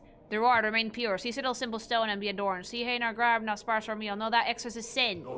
Stay vigil. You do what your pilgrims there relent their base desires. Let unpunishment thine our pure chorus. Da, da, da, da. I think that a restaurant needs good food and a good atmosphere. If it's too loud for me to have a conversation with the person I'm with, I don't like it. It should also be decent climate controlled, not too hot, not too cold. And I will say this, sorry, Spain. Whoa. Whoa. Decently, like not super fast, but decent service. To learn the melody upon the cylinder will require a working listening device. This one here has a long ceased to function. The last keeper still sane in the vaults above. Their chambers hold of such machine. I need only return. Oh, that's what I need it for. But yeah, like, I don't need the restaurant to be super fucking speedy, but if I'm waiting, like, if I spend more than, like, 2 hours in a meal, not willingly, there's a problem there. Like, if it takes, like, fucking 30 minutes for drinks to get to the table, that's too much. Anything over 15 minutes of waiting, I consider it to be way too much.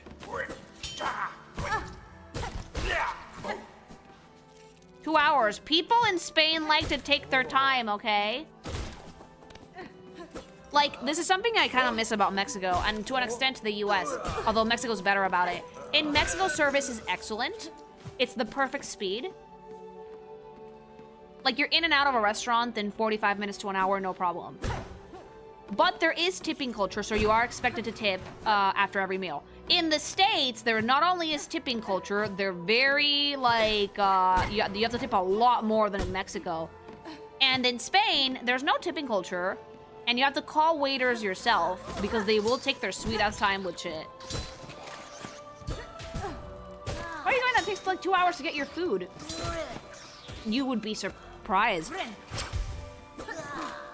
It's not the norm, but it can happen. The norm here in Spain is that you take your time with your meal, you enjoy yourself, you chat shit, and you can spend a while in the restaurants, but food comes and goes pretty quickly.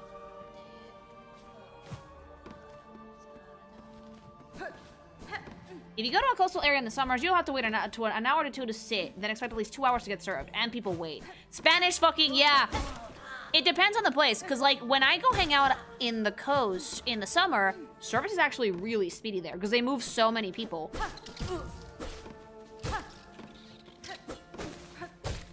Spain, there's no tipping culture, but they will charge you gratuity on the meal. I would much rather get charged gratuity than to have to pay like a 20 to 25% extra on my meal, at minimum.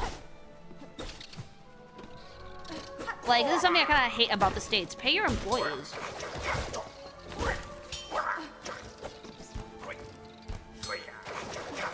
Like, I'd much rather pay a gratuity. Ow!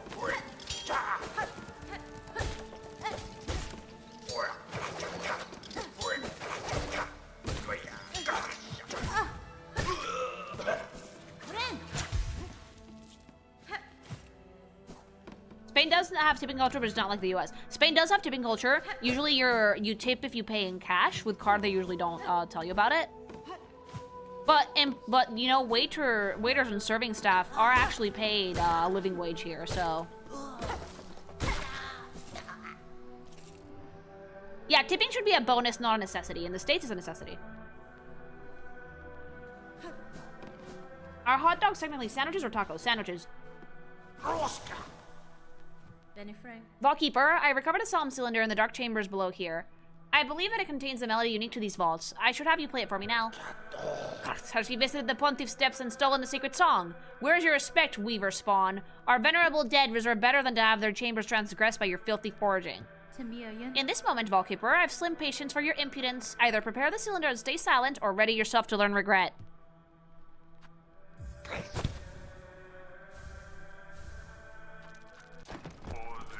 Servant of service delivered to an ordained ballkeeper to acolytes in training. The Weaver Spawn, she has found it! Our Pontiff's sacred cylinder stolen from the dark below. Never, states our law, never must our melody pass to a bug-not keeper, but you, fool Weaver, would shatter those tenants with reckless ease. Your Pontiff is gone, vault keeper. Your fellows have fallen to husk or thread. What laws once bound these vaults died with them. Ah, fine, cursed she. Play him the sacred song and pain to you if we both are damned forever for it.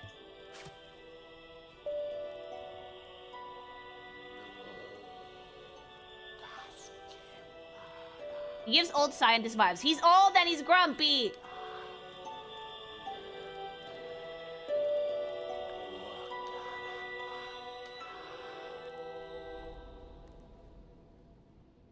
All right. Divine music. The soul of Farloom eternal laid bare. That our cursed age could still be received such a blessing. So, Weaver Spawn, our melody is yours now, held in mind to carry beyond our walls. Was the learning worth its thieving? Yes. It was, Vaultkeeper. And now to me your service continues. Keep the cylinder safe, along with any others I may bring.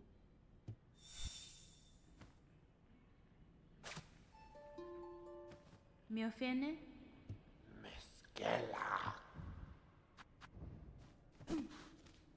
Yeah. Here in DR2, people are complaining about mandatory percent being now mandated by law. I was talking about it with my family a few weeks ago. We all agree that they should raise the salaries instead of the tips because food service staff barely makes a living outside of them. Yeah, it's kind of like annoying that the customer is expected to pay for the employees as opposed to just for their food. Because like tipping culture is a thing in Mexico as well, but you don't have to pay as much. Like in Mexico, a good tip is considered like 15% of the meal. In the US, a basic tip is considered 20%.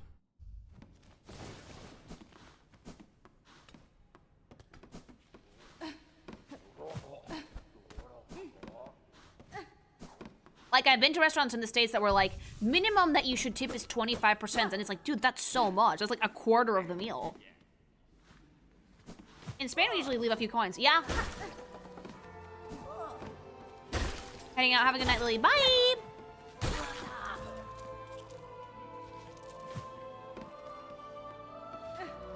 Holy shit. What? Yeah, 25% is a lot. That's like a quarter of the meal.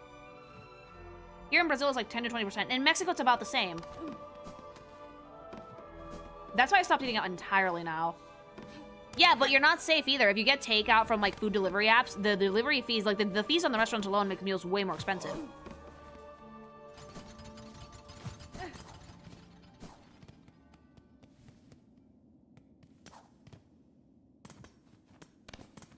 The owners want to stiff their workers and they found a way to make us the bad guys. Yeah, like why is it the patron's job to pay for their employees' salary? That's what I don't get. I always tip. I would never not tip. But I do think it's rather unfair to the employees and the customers that the customers have to be the ones that pay it. Hi! Cream, sure. That's like a fifth of the meal. A fifth is not as bad as a quarter.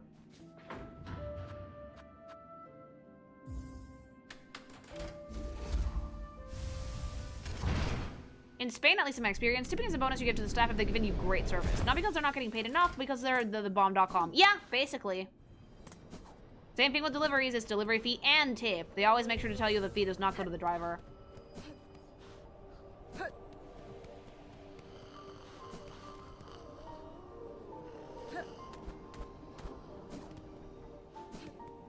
Employers have managed to gaslight everyone into thinking that people make a fortune in tips, which I'm pretty sure is not the case.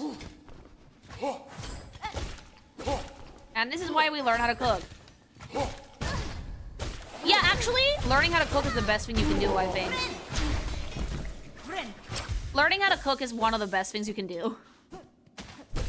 It's so easy to, like, bang out a few meals a week. Hell, I'm considering getting more into, like, actually meal prepping for, like, a whole entire week, because I've been super busy lately. But I would much rather cook myself something quick than get takeout. Eating out too much is not good for you. No, I don't know why, though.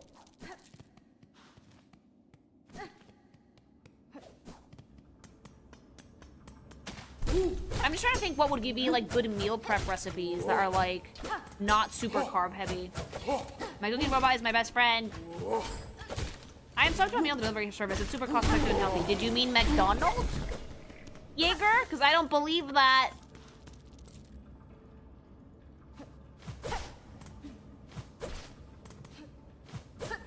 No, not McDonald's. What the fuck? Oh, do you mean like the ones that sometimes some YouTubers use that like deliver meals to you like pre-made?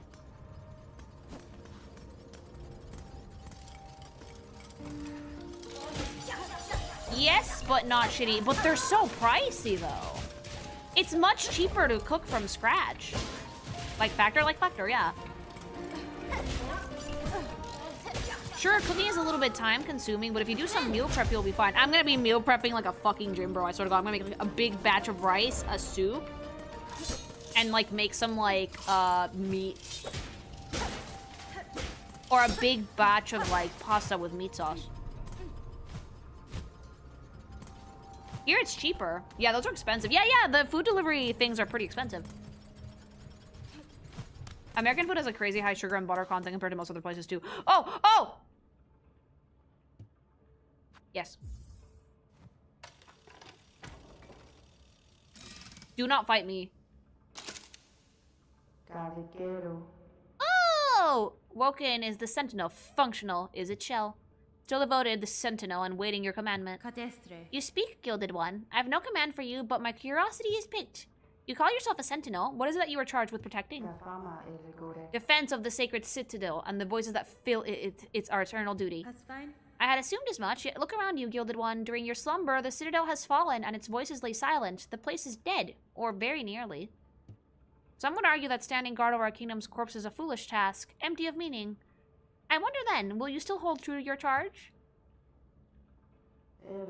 Eternal is the citadel, eternal is the devotion of the sentinels. While its shell is functional, the sentinel will hold true to its duty. Aww. Well, goodbye.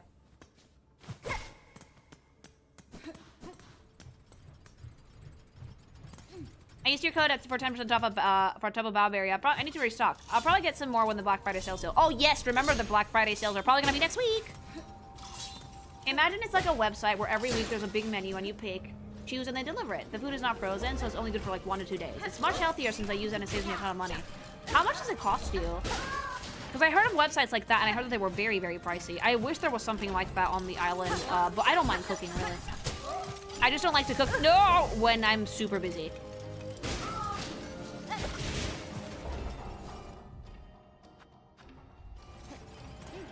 Amilo's like 1.6 to 2K for arenas. In euros!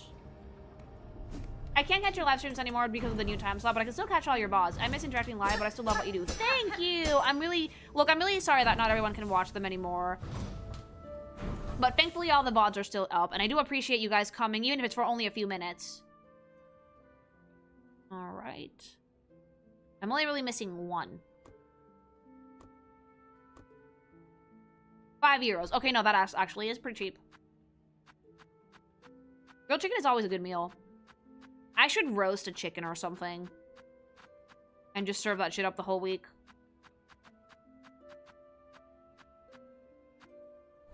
I need a roasting tray, though. On the, like, there's so many things that I need for my kitchen that on the one hand, Amazon exists. On the other hand, I can just walk to the store.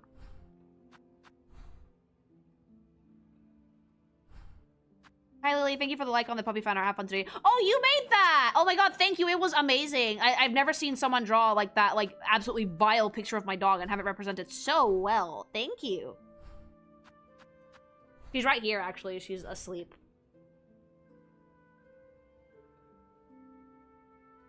I've been retweeting fan art as you guys send it to me. So thanks so much for that, you guys. Very much appreciated.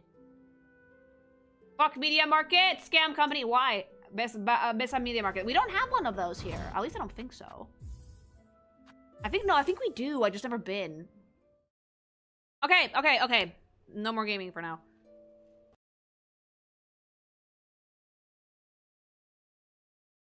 It's like Best Buy, but shitty. Oh! Lily, turkey or ham on Thanksgiving? Turkey. I'm trying to think of, like, ways to meal prep that would save me some time. Maybe if I make, like, a big lasagna or something.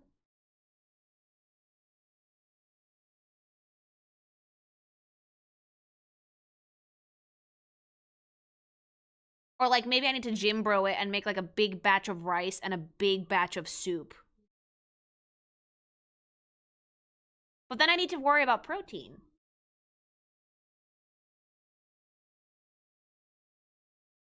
I'm not being mean to my dog at all. She's eepy. I'm not gonna bother her if she's eepy. Do you have a rice cooker? No, but I want one. Do you guys think that a rice cooker could save me some time?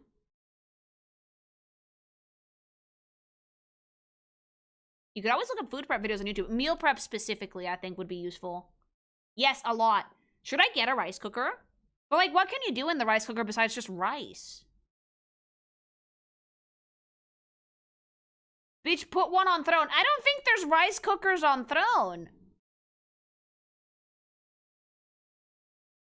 You can make soup in it. If you plan to make a lot of rice, yes. I want to make rice, like a batch of rice, a batch of soup. And then I just have to figure out something for protein. Rice, steamed veggies, cheesecake, a ton of good stuff. I need something that I can, like, meal prep, like, on a Sunday night. And have it good to go for most of the week.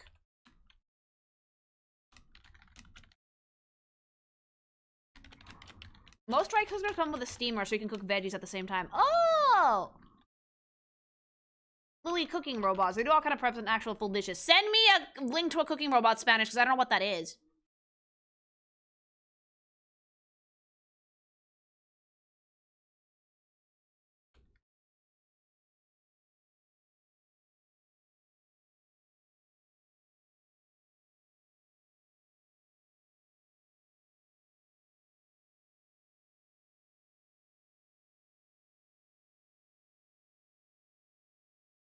Alright, okay.